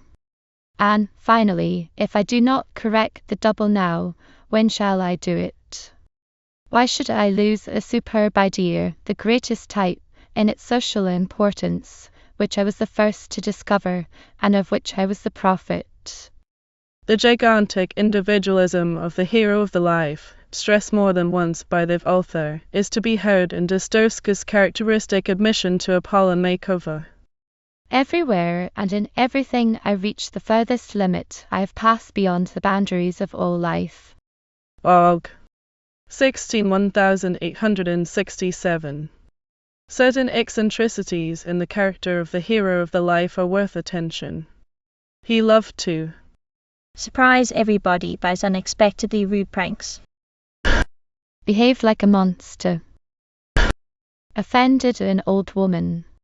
Something of the kind, certain collapses in his spiritual life and in his relation to people, were to be found in Dostoevsky. Thus, on his own admission, he was rude to the officer who taught algebra in the College of Engineering 1838. In his letter to his brother 1847 he gives himself the following characteristics. I have such a bad repulsive character. For you and yours I am ready to give my life, but at times, when my heart is melting with love, you can't get a kind word from me. My nerves do not obey me at such times. How often I have been rude to Emily Fedorovna, the noblest of women, 1,000 times better than myself. I remembered how I used sometimes to be deliberately cross with Fedora, whom, at the same time, I loved even better than yourself. Footnote 111. The wife of Michael Dostoevsky. There flared up at times in the hero of the life a feeling of destructiveness. And the same feeling showed itself in Dostoevsky's view of the world when he was a boy. Up till now I did not know what wounded vanity meant. He wrote on Oct. 31, 1838. I should blush if that feeling possessed me. But do you know? I should like to crush the whole world at one go. Those plunges into Abysses. and the voluptuousness of the hero of the life have their counterpart in certain details which Dostoevsky himself relates of his youth. Goodbye. He ended his letter to his brother of Nov. 1845.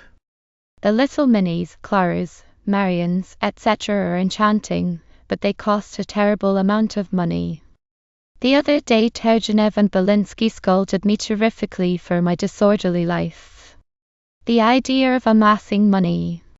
One of the hidden thoughts of the great sinner had early engrossed the attention of the greatest martyr in the ranks of poverty-stricken writers, who all his life long was in need of money and passionately awaited the chance of living and working in conditions of security like Tolstoy and Turgenev.